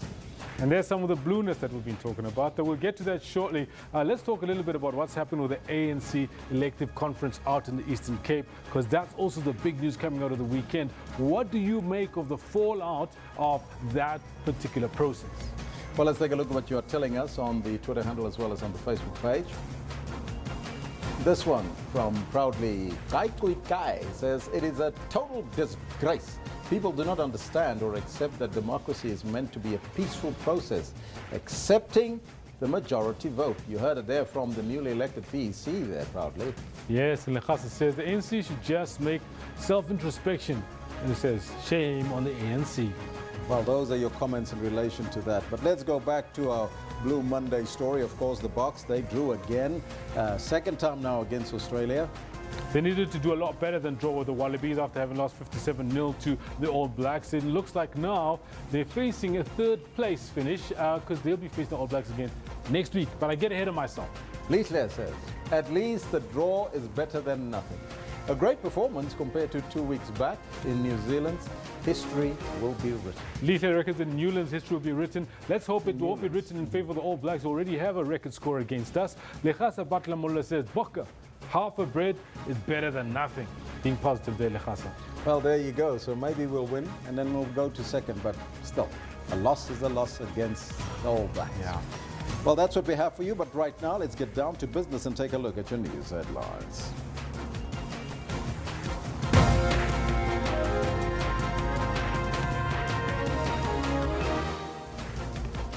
An application to nullify the outcome of the ANC Eastern Cape Conference has been struck off the roll. 2 people were killed and 24 others hospitalized with serious wounds following a shooting in Las Vegas. And the case of the Ipid boss, Robert McBride, has been postponed until October the 24th for further investigation. Those are your headlines, but before we get there, let's find out from Kendall Makamate what's happening on the sports front. Elvis, good morning to you. On this Monday morning, there's really one big story that we're looking at right now. Never mind everything else that happened, the football, the rugby. We're talking about the Proteas. They're going in for the kill. It's day 5 of their test against Bangladesh, the first of a 2-test series. And it seems as if the Bangladeshi have just hung tough to see if they can go to day 5. Let's take a quick look at what's happening out at Senvis Park in Potchefstroom.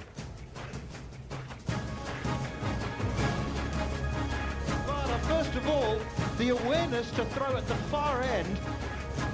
the awareness to know that they had tried to take, for whatever reason, a cheeky third run at Quinton de Kock. Well, that was brilliant from Rabada, absolutely brilliant. I didn't hear a call from anyone. He's worked that out, his awareness, his game awareness, and then the strength and accuracy of his arm. Hussein Manak, that's brilliant. Yeah. What a wonderful bit of feeling. South Africa have been spectacular in the field in this innings. Initially, the ball was driven straight back past Tuan Olivier. He bent down. He missed it to start with. And there was a little relay pulled back by, I think it was Parnell, but Rabada, when he got the ball, he threw it at the fine, as you say, Manners, and accurate on the bounce, straight to Quinton de Kock, who had no trouble completing that run out. And he was out by a mile in the end. Absolutely fantastic there. Absolutely fantastic. He is out. Well done by Kagiso Rabada. Absolutely aware of the situation there and making sure we get that run out effected. We'll have more about this a little later. Make sure you stay with us. 11:35. Do stay with Elvis as he's got the news. Top story this hour. The court challenge brought by 4 members of the African National Congress in the Eastern Cape who supported the losing candidate, outgoing chairperson Phumula Mosaole, has been struck off the roll with cost. The disgruntled members wanted to nullify the outcome of the conference held over the weekend. The conference was characterized by delays and violent clashes that left 28 people injured. A faction supporting the former chairperson alleges that bogus delegates were allowed to participate and vote. This is how Judge Belinda Hardley made the ruling. I issue the following order. 1. The urgent application for interim relief is struck from the roll. 2. The applicants are to pay the respondents' costs, such costs to include the costs of 2 counsel. And 3. The applicants are granted leave to use the same papers suitably amended to pursue an application for review, if so advised. Well, the newly elected PEC in the ANC in the Eastern Cape has reacted to the court judgment in a media conference. Newly established PEC, they allow us on this path in celebrating the year of our Tambo to deepen unity, to build our branches, to go back, extend the olive branch to all of those that might have been in another group or for whatever reason, and that we get on track as the African National Congress in the Eastern Cape with the work at hand, which is a mammoth task, which gladly now this new PEC will undertake at this particular point in time. And I think also we need to extend our gratitude once again to our legal representatives who at odd hours had to jump in there and make sure that the organization is protected and put up a defense for us that obviously that where judgment would be positive and in our favor. And we want to thank them, all the legal team that have been working consistently during the last couple of months and over the last couple of years to ensure that we emerge victorious in this sense. Now, we will speak to our reporter in a short while to find out what is the latest on the ground there, so you have to stay tuned. But let's now move on to other stories. The Independent Police Investigative Directorate, the Ipid boss, Robert McBride, is expected to appear in the Pretoria Magistrates Court on a charge of contravening the provisions of the Children's Act. McBride faces an assault charge after his 15-year-old daughter claims that he beat and strangled her. He was out on bail of 10,000 rand with the condition that he does not contact any witnesses. Lesotho's Prime Minister Tom Thabane has returned from the United Nations General Assembly. Thabane has justified concerns about the size of his high-level delegation, saying that he had to pull all the stops out to restore the country's image. Thabane's recent term in office has been characterized by security crises which have raised concerns from the SADC and other international bodies. It has led to SADC sending a contingent standby force and a security expert to assist Lesotho to restore the rule of law. The Mountain Kingdom has become the naughty child of SADC. 2 assassinations of army generals in 2 years, 3 elections in 5 years, countless atrocities and gross violation of human rights, all committed by security apparatus. This has deeply troubled the king. It has been such a shameful act.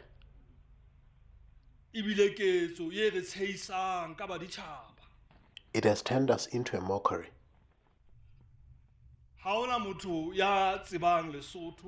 Not a single person who knows Lesotho did not inquire about events of that fateful day. Prime Minister Thabane has had to reassure the world that he is committed to turning Lesotho's challenges around. But it is not going to be easy. Both these organizations have pledged their support into assisting Lesotho to return to normalcy, and have strongly condemned what seems to be a militia in the Lesotho army.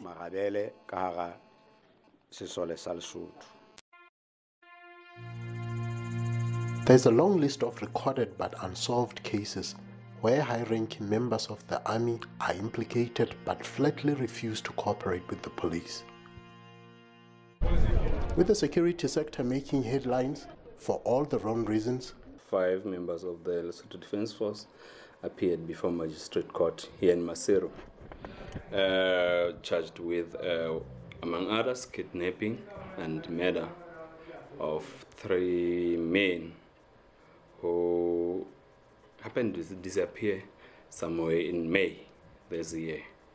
And since this interview, 3 more soldiers had been arrested. It's about the crime that occurred, or the incident that occurred at the border gate earlier this year, whereby some members of the army were killed there. So this is in relation to that. And the number continued to grow each week. I felt like it's my last day, or my last evening, because it was at night when they got into the club at 10 o'clock in the evening, and they started beating people around, and I was there. They beat me up, they kicked me, and I was badly wounded on my head. But does a country even need an army? At first, the incoming BCP government was somehow having that hostile approach to the army. So the army became defensive. And realizing that the army was becoming defensive, the BCP government now wanted to work closely with the army, and this is when the depoliticization was intensified. And with the government that came after that, we began to see the army working very, very close with the governments, therefore deepening the depoliticization. We don't really need an army. A country like Lesotho is surrounded by another country which cannot be a threat to it, because South Africa could absorb Lesotho if it wanted to, but it won't, I think, in the immediate future.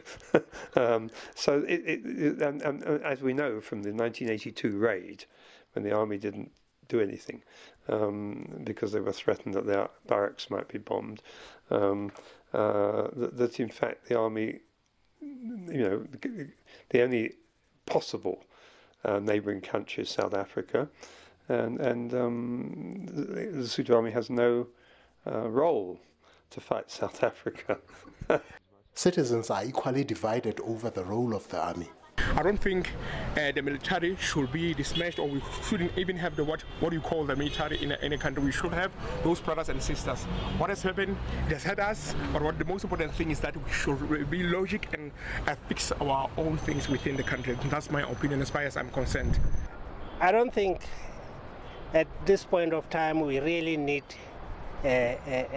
soldiers who can combat any country. But I think we need a high security that can detect on IT. The net is quickly closing in on the perpetrators, and the reign of terror is beginning to crumble. This might not be as smooth as it looks. SADC's decision to deploy a standby force to quell any potential resistance will not come cheap. But Thabane seems ready to grab the bull by the horns. We are not going to have this kind of behavior in this country again. It does not matter who starts it. It does not matter who plans it. It does not matter who thinks they profit from it. The people of this country and our leadership are telling the world that enough is enough. In Nigerian, enough is enough. The army size and the modalities for the November 1st deployment is yet to be determined. But maybe it is at times like this that Basotho need to ask $1 million question. Does Lesotho really need an army? You decide. Rapelang Khatebe, SABC News, Maseru, Lesotho. Very interesting question, whether or not they need an army in Lesotho, or whether or not they should just be incorporated as a 10th province into South Africa. You decide. Now, with decolonization or Africanization taking center stage in South Africa, it is important to explore and understand various aspects of our history, not just in South Africa, but also on the African continent to move forward. This week, Johannesburg is in for a real treat.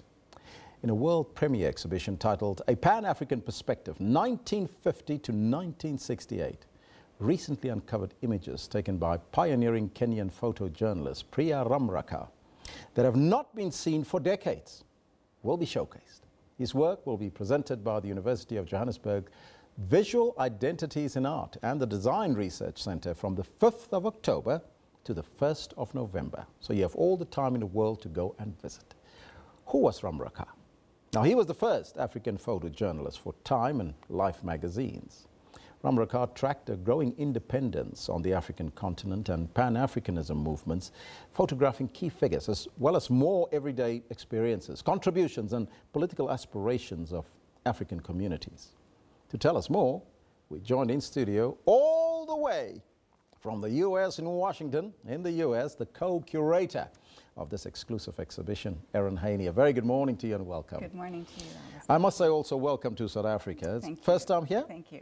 No, I'm very happy to be back though, to open this exhibition. Fantastic. Now, I'm very excited about this. Priya Ramraka became, we understand, a very international name, and his work has been hidden for many years. That's right.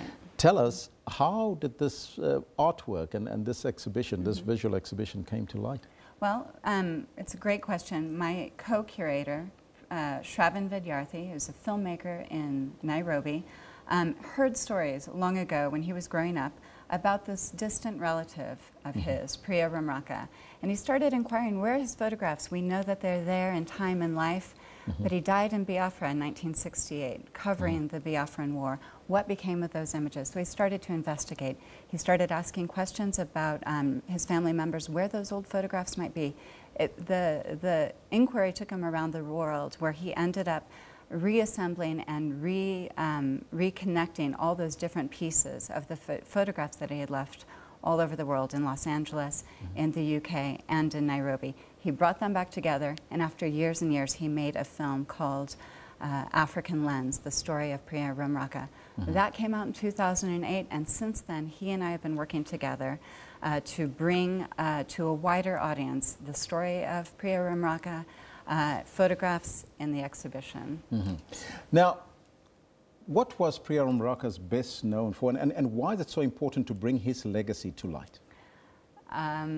So lots and lots of different reasons. He was, in fact, one of the first African photographers to not only photograph in Kenya and to photograph the Mau Mau rebellion and all of the difficult times that led up to independence for Kenya, but like so many photographers who were working here in South Africa in the 60s, unlike them, he was able to travel more widely. He was able to go to the US.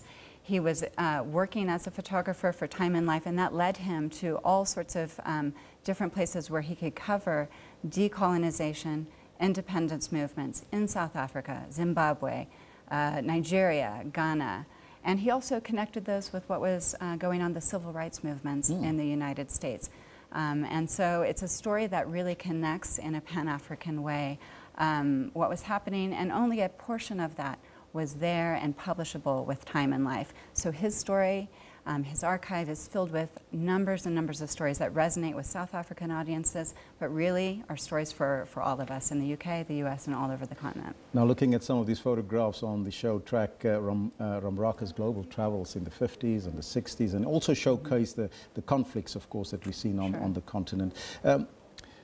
From a African perspective. Now, you are from the US, but of course you're working very closely with the curator here in Kenya. What does that mean, just not for Kenya, but for the African continent? Well, exactly. So the thing is, I teach in the United States. I teach a lot of students who are maybe first-generation African. When you show them pictures of Miriam Makeba, of Malcolm X, of Tom Mboya, the nationalist hero of Kenya, they're not familiar stories and they're not familiar images. And so I find that there's a deep curiosity wherever you go, in South Africa and Kenya and the US, those stories are not being told, they're not being discussed. The complex histories that were really about decolonization have led us to where we are now. And yet, when you look for them online, when you look for the visuals to try and bring to light those stories, they're just not available. And it's not just true for Ramraka's work. There are lots and lots of archives and photographers all over the country, all over the nation really, whose archives are just not known because they're not circulating. And we're just really the tip of an iceberg of efforts to make these histories more available to people. At the exhibition, what will people find when they do go and visit? They are going to be delighted and amazed. We have, maybe special and deep and true to the hearts of people here in South Africa, Miriam Makeba, some gorgeous photographs that he made while she was there in 1962. I don't know if you're aware. She actually funded the ANC while it was in exile. 1962 was a banner year for her too, because she was making more and more politically charged songs about, in the aftermath of Sharpeville. She was making songs that were about the decolonization and independence movements all over the continent, and she was speaking to a very, very wide audience. He knew that she was a key figure. She was up there with Martin Luther King Jr. She was up there with Tom Mboya. And in his world, all of these people had interesting and fascinating stories, and you can see the connection and the openness with which Miriam Makeba connected to him. And it's just one of many, many portraits that you'll see there of independence movements, but also everyday people who were also working in those veins. From the 5th of October till the, November? The 1st of November. 1st of November, yeah. So it's running for that time? Is it for public, open to the public? It's absolutely free. It's open to the public. We welcome everyone to come to the University of Johannesburg. We're really grateful, Shravan and I both. We're going to be there. We're going to be giving walkthroughs of the exhibition. There's going to be a colloquium, and we hope there's going to be a lot of conversation. We've been really pleased so far with the attention brought to it, and we think that there's hopefully a huge interest that will be filled in this. Will the movie or the film also be shown? It will. There will be a screening of Shravan Vidyarthi's work. It's called African Lens, the story of Priya Ramraka. It's a great film. We're going to be showing it at the University of Johannesburg, and we welcome everyone. I'm absolutely excited. Aruna, thank you so much for your time and joining us here. Right. All the best of luck with the exhibition. Right. Now, there you have it, all the way from Washington in the US, the co-curator of the exclusive exhibition that will be happening at the University of Johannesburg, Aaron Haney. Cheers. Let's now go to our top story, and of course a story we've been tracking this entire morning. As promised, we go back now to our reporter Viva Potti, who's outside the East London High Court, where the challenge to the ANC Eastern Cape Elective Conference was questioned and, of course, thrown out of court. A very good morning to you, Viva, and welcome. Can you tell us what is the mood right now there in the Eastern Cape?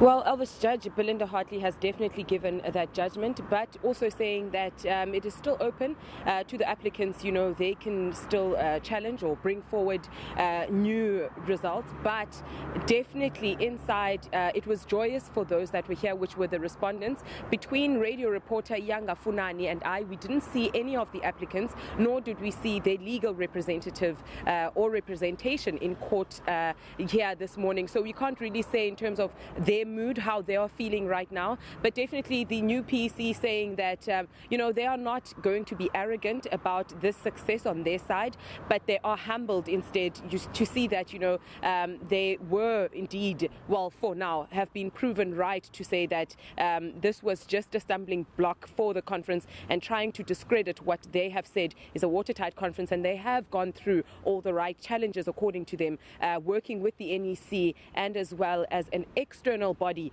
here to facilitate those votes that were actually happening over the weekend here in East London. But definitely the PEC coming out to say that this can only make them stronger. They are aware that there might be more challenges. They are also aware that those disgruntled members that have decided to stay away from the closing of the conference, and also those that have decided to bring this application forward, it will be difficult to find resolutions with them. But it's definitely not a matter that they want to solve in the courtrooms or through any other political spaces, but definitely within the ANC.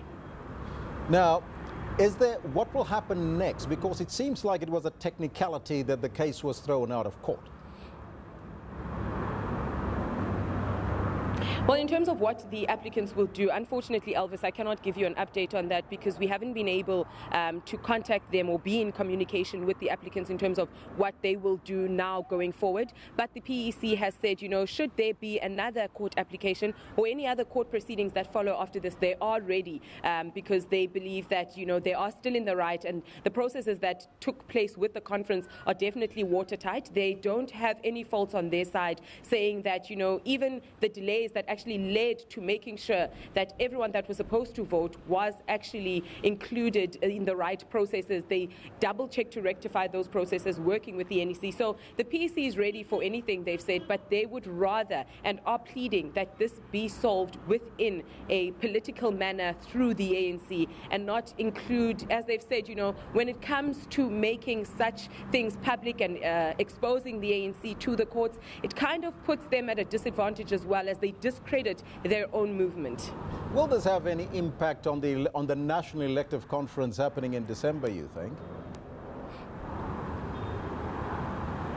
Elvis, from what the PEC have said, Helen Sauls-August, we were speaking to her now through the press briefing that they had. She did say, going to 2019, they are hoping to go united. They'll definitely be working very hard to restore those relations that seem to be in divisions right now. Also, yesterday in the press briefing, Oscar Mabuyane, the new chairperson of the Eastern Cape, saying that high on the cards for them was to maintain these relationships and build stronger relations within the ANC to restore that unity, to ensure that going to 2019, they won't have the same challenges, also avoiding any violent outbreaks, but also highlighting the fact that as the ANC, they believe that everyone within the ANC is allowed to have different opinions. They are open to those opinions, but definitely violence and court cases are not how they want to solve these problems. So I guess in terms of 2019 and what the Eastern Cape will be looking like then, we can only look at the build-up after this, looking at the PEC, looking at the disgruntled members and the build-up thereof up until we get to 2019. Iviwe, thank you so much for giving us that update. That was our reporter on the scene there, Iviwe Potty, giving us the latest. Let's now go further abroad. An update on other breaking news. At least 20 people are reported to have been killed and more than 100 others wounded by a gunman who opened fire on a music festival in Las Vegas. Police say that the suspect opened fire from high up in the Mandalay Hotel and Casino. Reports emanating from the Mandalay Bay Casino on the city's famous strip. Witnesses say that police are on the 32nd floor of the hotel where the two gunmen shot the two people. Now there you can see some of the pictures coming through from Las Vegas, and the details are still very sketchy, but we will update you on the story as it unfolds. And on that note, we'll take a short break. We'll be right back after that.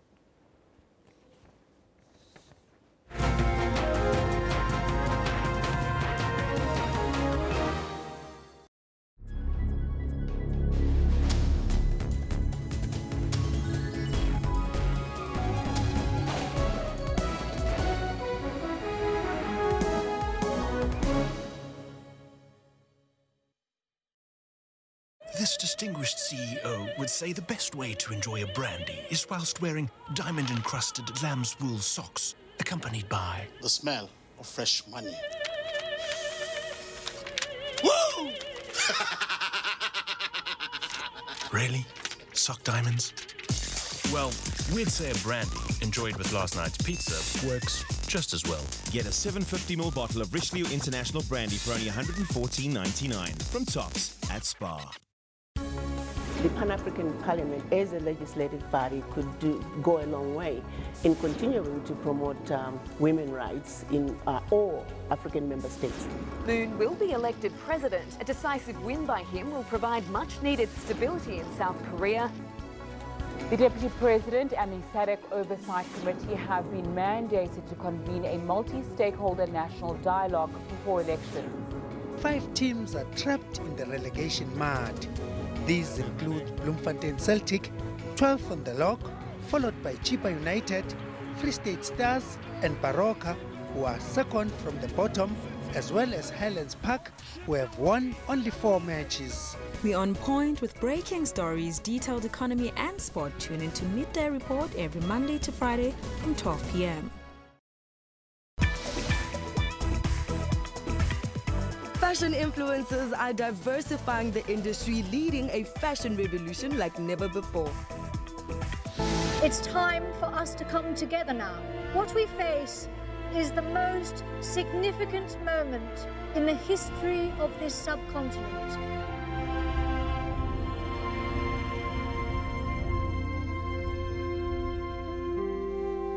Armstrong uses still with soft drawings and watercolors to create a disruption within the exhibition.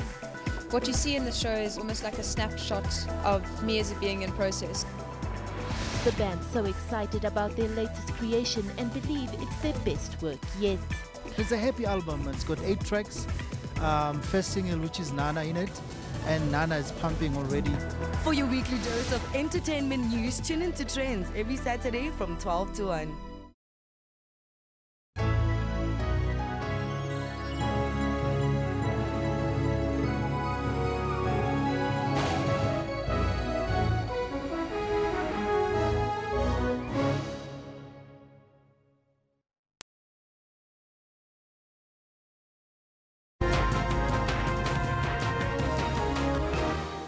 South Africa was left in the dark a few times last year and a couple of previous years as the national power utility had rolling blackouts in order to restore an old grid.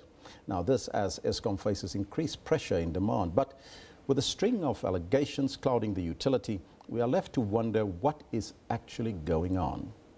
Corrupt officials, irregular expenditure, a credit rating downgrade to below investment grade, and now clawback tariffs that could see consumers even fork out more out of your pocket. Joining us now from the National Energy Regulator, South Africa's Executive Manager in the Electricity Regulation Division, Mr. Mbulelo Mtetezo. A very good morning to you, sir, and welcome. Good morning, Elvis. Thank you. First and foremostly, I would like to just for you to clarify the issue of the increase that Eskom has asked for. Okay.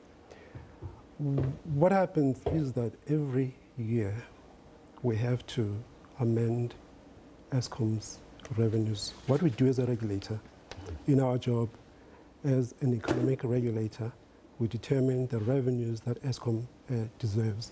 These come from expenses and the return on their assets. So we have to do that. Mm-hmm. Now, there's been a number of increases over the last couple of years. Right. My calculation, and you can correct me, is standing close to about 100% of increases over the last couple of years that consumers are paying. Is that justified then that they get another 20%?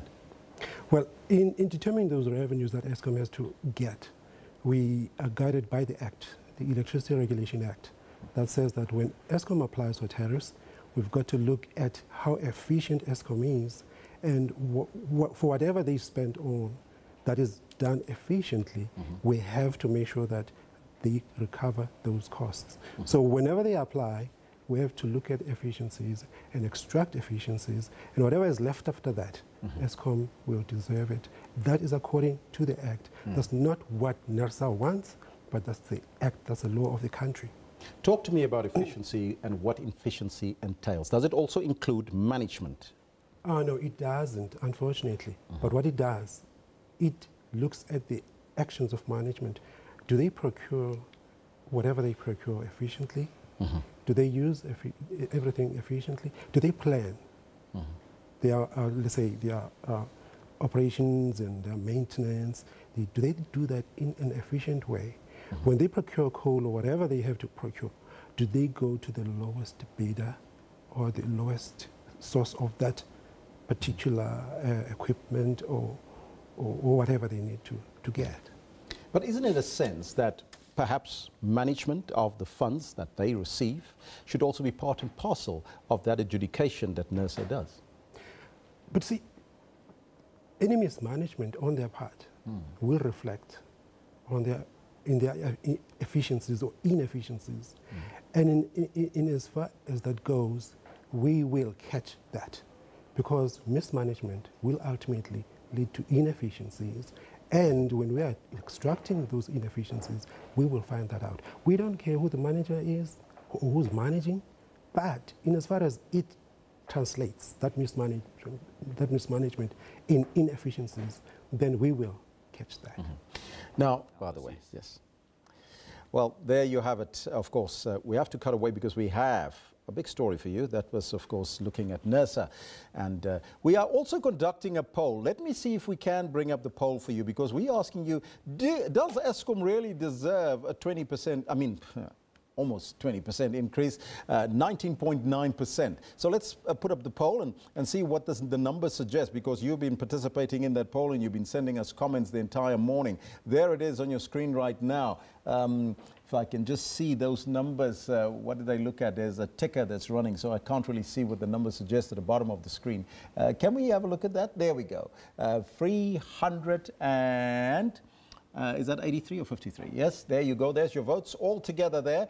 And 92% of you are saying no. Eskom should not be granted that 19%. It's actually 19.9% tariff increase, almost 20%. That means 20% more of what you're currently paying on your electricity. If you're paying 2,000 Rand, you'll be paying 400 Rand more on that. So what do you make of that, and do you think they believe it? Let's take a look at what you're telling us on the Twitter handle at SABC Newsroom, as well as on the Facebook page. This one from Hassie says, yes, but only for businesses. So consumers, you shouldn't be tasked with this. Rector says, no, they should be granted anything until they learn to use their finances to benefit the country and not themselves. As you know, some of the directors there got a number of millions in their pockets. Justice Shibani says, big no.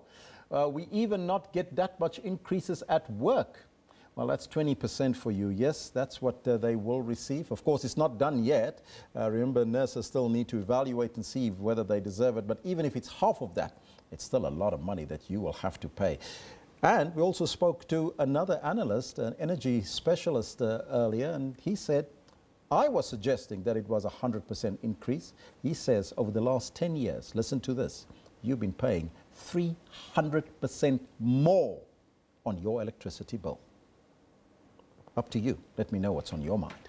While some South African schools embrace entry into Industry 4.0 or the fourth industrial revolution by introducing a course in robotics, there are still township schools that don't have access to computers and the internet. Now this is of course widening the gap in the quality of education and ultimately leads to poverty. But one entrepreneur is pushing to make changes in township schools to offer learners a true opportunity to find their talent and to make their mark in the workforce. Joining us now is the founder of Telescope, Wandile Cindy. A very good morning to you, Wandile, and welcome. Good morning. How are you? Very good, thank you. I'm well. But first and foremost, tell me about your project and Telescope. So Telescope is a hybrid social enterprise. We create do-it-yourself high school yearbooks with schools in Township, South Africa. And essentially what we want to do is we want to help these kids, or we want to create a culture of extracurricular activity. Because they don't have enough of that. They don't have it at all. I think what we see is the 8 a.m. to 2 p.m. and what happens after 2 p.m. and Saturdays and school holidays, that's kind of neither here nor there. So we want to take that upon ourselves to create that culture of extracurricular activity. And how do you create that? So we started by creating a do-it-yourself Yourself High School Yearbook, we started in 2016. I partnered up with 8 young kids from Altamont Technical High School. My background is marketing, media, advertising. So what I've done is I'm imparting skills in photography, journalism, creative design, copywriting, etc., so that these kids can ultimately create this yearbook for their school. And then secondly, to then start creating extracurriculum activity for their peers, so that they may realize their talents and their passions outside of the classroom environment. Now, why is that important in order to create that extracurriculum? Because we believe that research suggests that out of 100 grade 1s, 40 people out of 100 will reach grade 12, 28 of them will pass matric, only 4 will go to university, and only 1 will graduate. So why is that important in terms of creating extracurriculum activities in order to facilitate that betterment of the education system? It means that out of that 199 have to fit into the economic system somehow, right? So what do they get involved in? Because they're not necessarily inclined in terms of math, science, because they don't have, or they've never obtained the university degree. But maybe they're better skilled in arts, culture, soccer, netball, leadership, you know. So for us, it's how do we then tap into their talents and see if we can ultimately get them to make a living from what they're passionate about. Now, this do-it-yourself project, how's it going thus far? It's very interesting. I mean, we started last year. Last year, we created a 48-page book.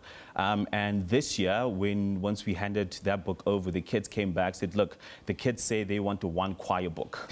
And now 1 choir book, if you know, is 96 pages. So that means that this year's book is 96 pages. And what we are doing on the 14th of October is we're actually going to be finessing what we've been working on this year. So there's a big call to guys who are in creative spaces, so photographers, videographers, creative designers, to come and help these kids finesse what they've been working on. I think this year is a little bit more interesting. Because I think last year we didn't have a benchmark, and we kind of created it, and it was quite interesting to see how the kids have then taken what we did in 2016 and articulating that for what they want to deliver in 2017. So can they take this, what they've learned then, through extra curriculum activity, and turn that into a profession? That's what I want to do with them, because when I partnered up with the school, the principal said to me, look, Wandile, I'm going to give you grade 9 kids. And this was genius from her end, because I get to work with these kids for 4 years. So we get to work on 4 editions of the yearbook.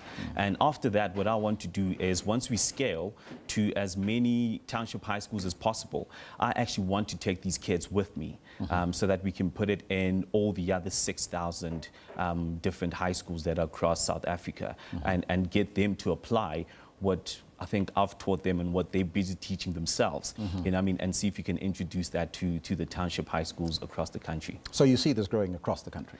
Definitely. If we can get it into Africa as well, that's the end game. Wandile, all the best of luck. I think it's a wonderful concept. Thank you very much. All right, there you have it. Of course, Wandile is coming from us from Telescope. That's the company. Wandile Zindi, giving you that perspective, a little bit different for kids, especially in the townships. But right now, it's time for your sports news with Kendall Makamate.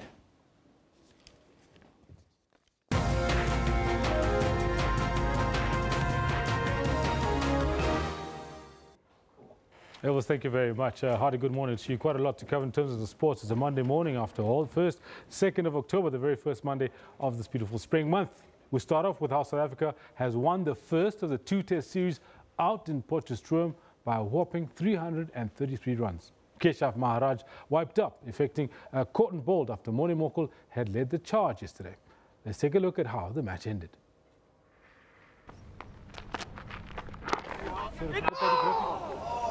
Rolled onto the stumps, I fancy, but with not enough pace to dislodge a bail. Just passed. Got him! Caught and bowled. Maharaj takes the catch. And Bangladesh have been bowled out for 90. And South Africa have won by the enormous margin of 333 runs. Mustafaza gone for 1. And 50 wickets for Keshav Maharaj. It's been a good old-fashioned. Oh, there you go. Fantastic stuff there. Well, it did go to day 5. Not everybody was expecting that, but the Proteas won. Now, there were 2 upset premiership matches played yesterday afternoon. Bloemfontein Celtic beat Wits by 1 goal to condemn the helpless defending champions to their 4th loss in 7 matches.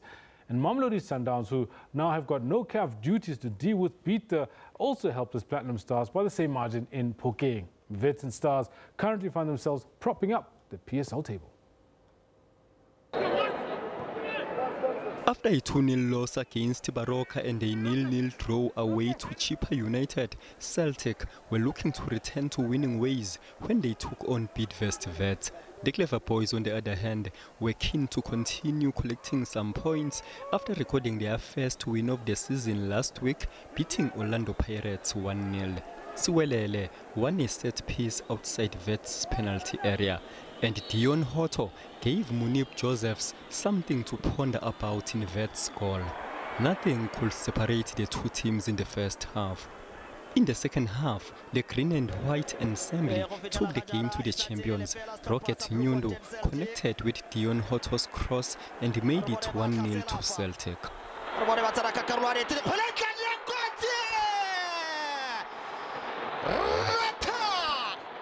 The final score, Bloemfontein Celtic 1, Bidvest Wits 0. Asadumele for James King. Khaitumela Sepetota.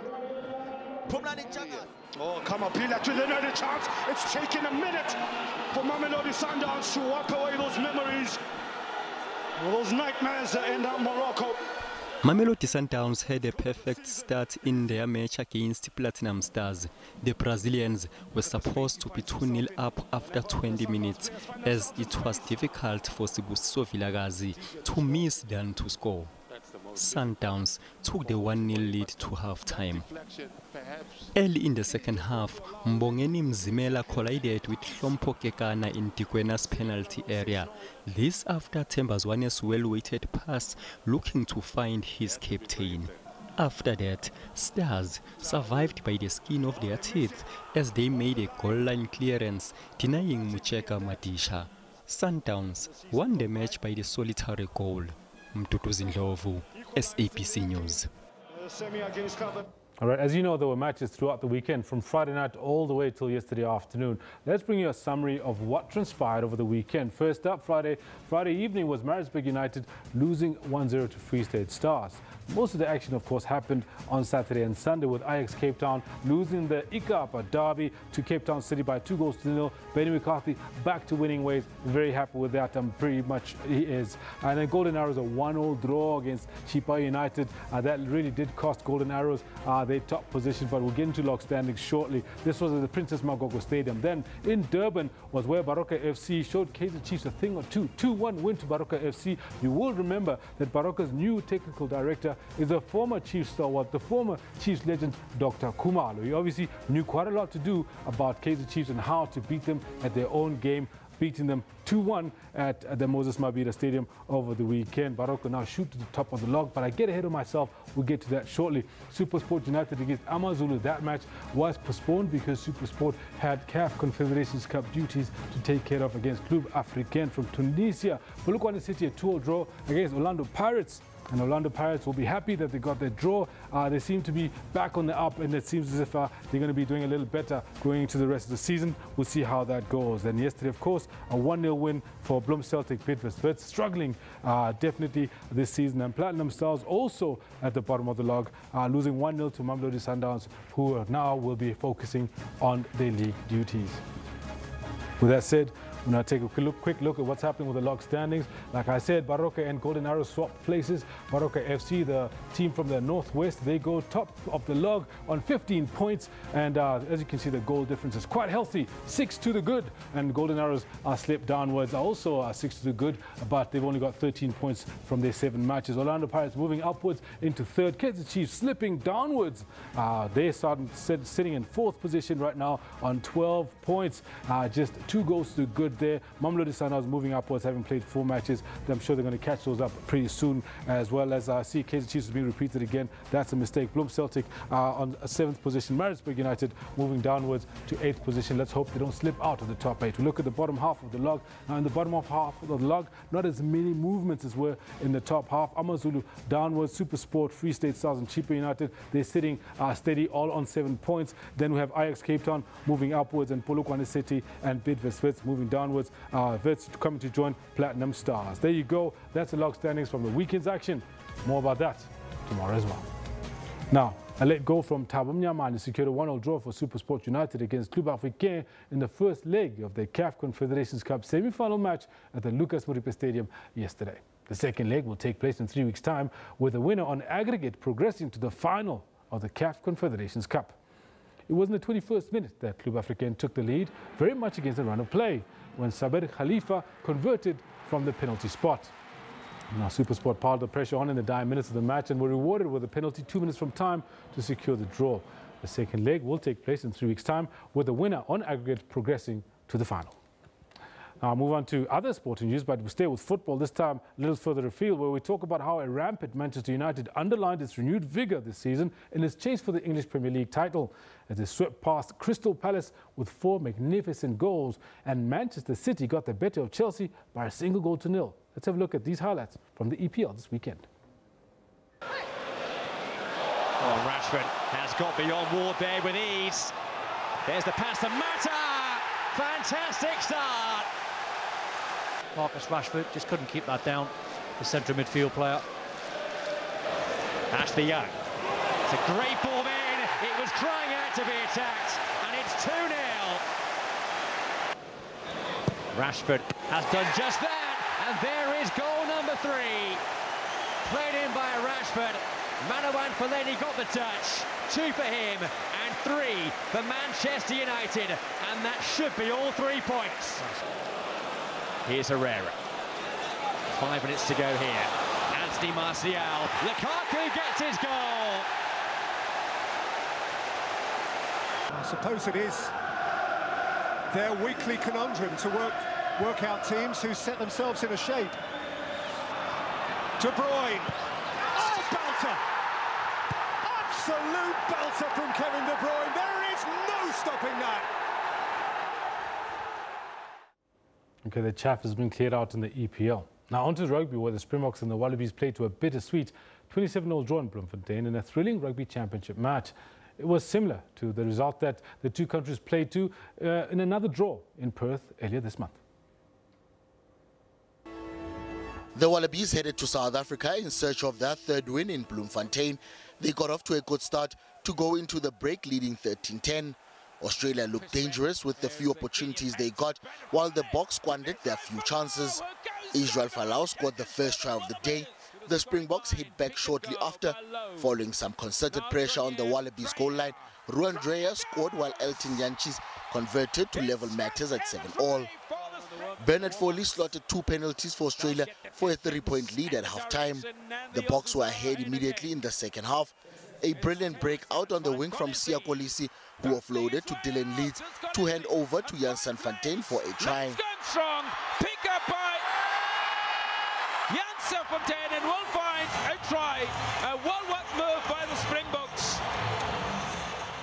However, the lead was cancelled 2 minutes later as Marika Korobiti rounded off a terrific move set up by a break from Foley. On his first start, he gets his first try in the Wallabies colours. Here's Fontaine again. He's seen a bit offload to Skosan. Cotton Skosan goes over! Cotton Skosan replied with a try to extend the Boks lead. But the crowd was silenced when Korobiti scored in the corner as he went over for his second try. For his second of the evening. The Boks kept pushing and threatened to score down the left. The Aussies infringed on the ground, and Yankees had an opportunity to win the game for the Boks. On the ground and a penalty! They're offside. But it was not to be as he pulled his penalty attempt away to the right. SABC News. Well, that's it. Thanks very much for staying with us. This is Newsroom that you've been watching. We'll be back tomorrow, Elvis and I, to bring you more news, more analysis, and all the top stories from around the world, both in sports, news, econ, and everything else that's of interest to you. Until tomorrow, this is simple.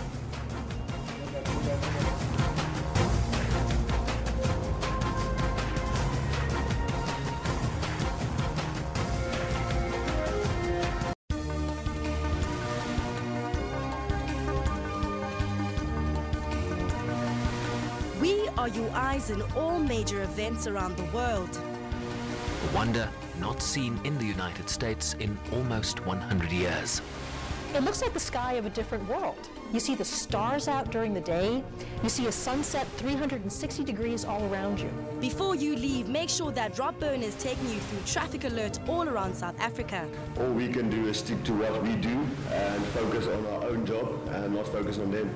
The Boks will also don the red jersey in this match to mark the 25th anniversary of rugby unity in South Africa. An update on all major currency to guide you. A story of women in jail told in pictures by Fatima Mir through art that will blow your mind. Set the agenda for the day with Morning Live.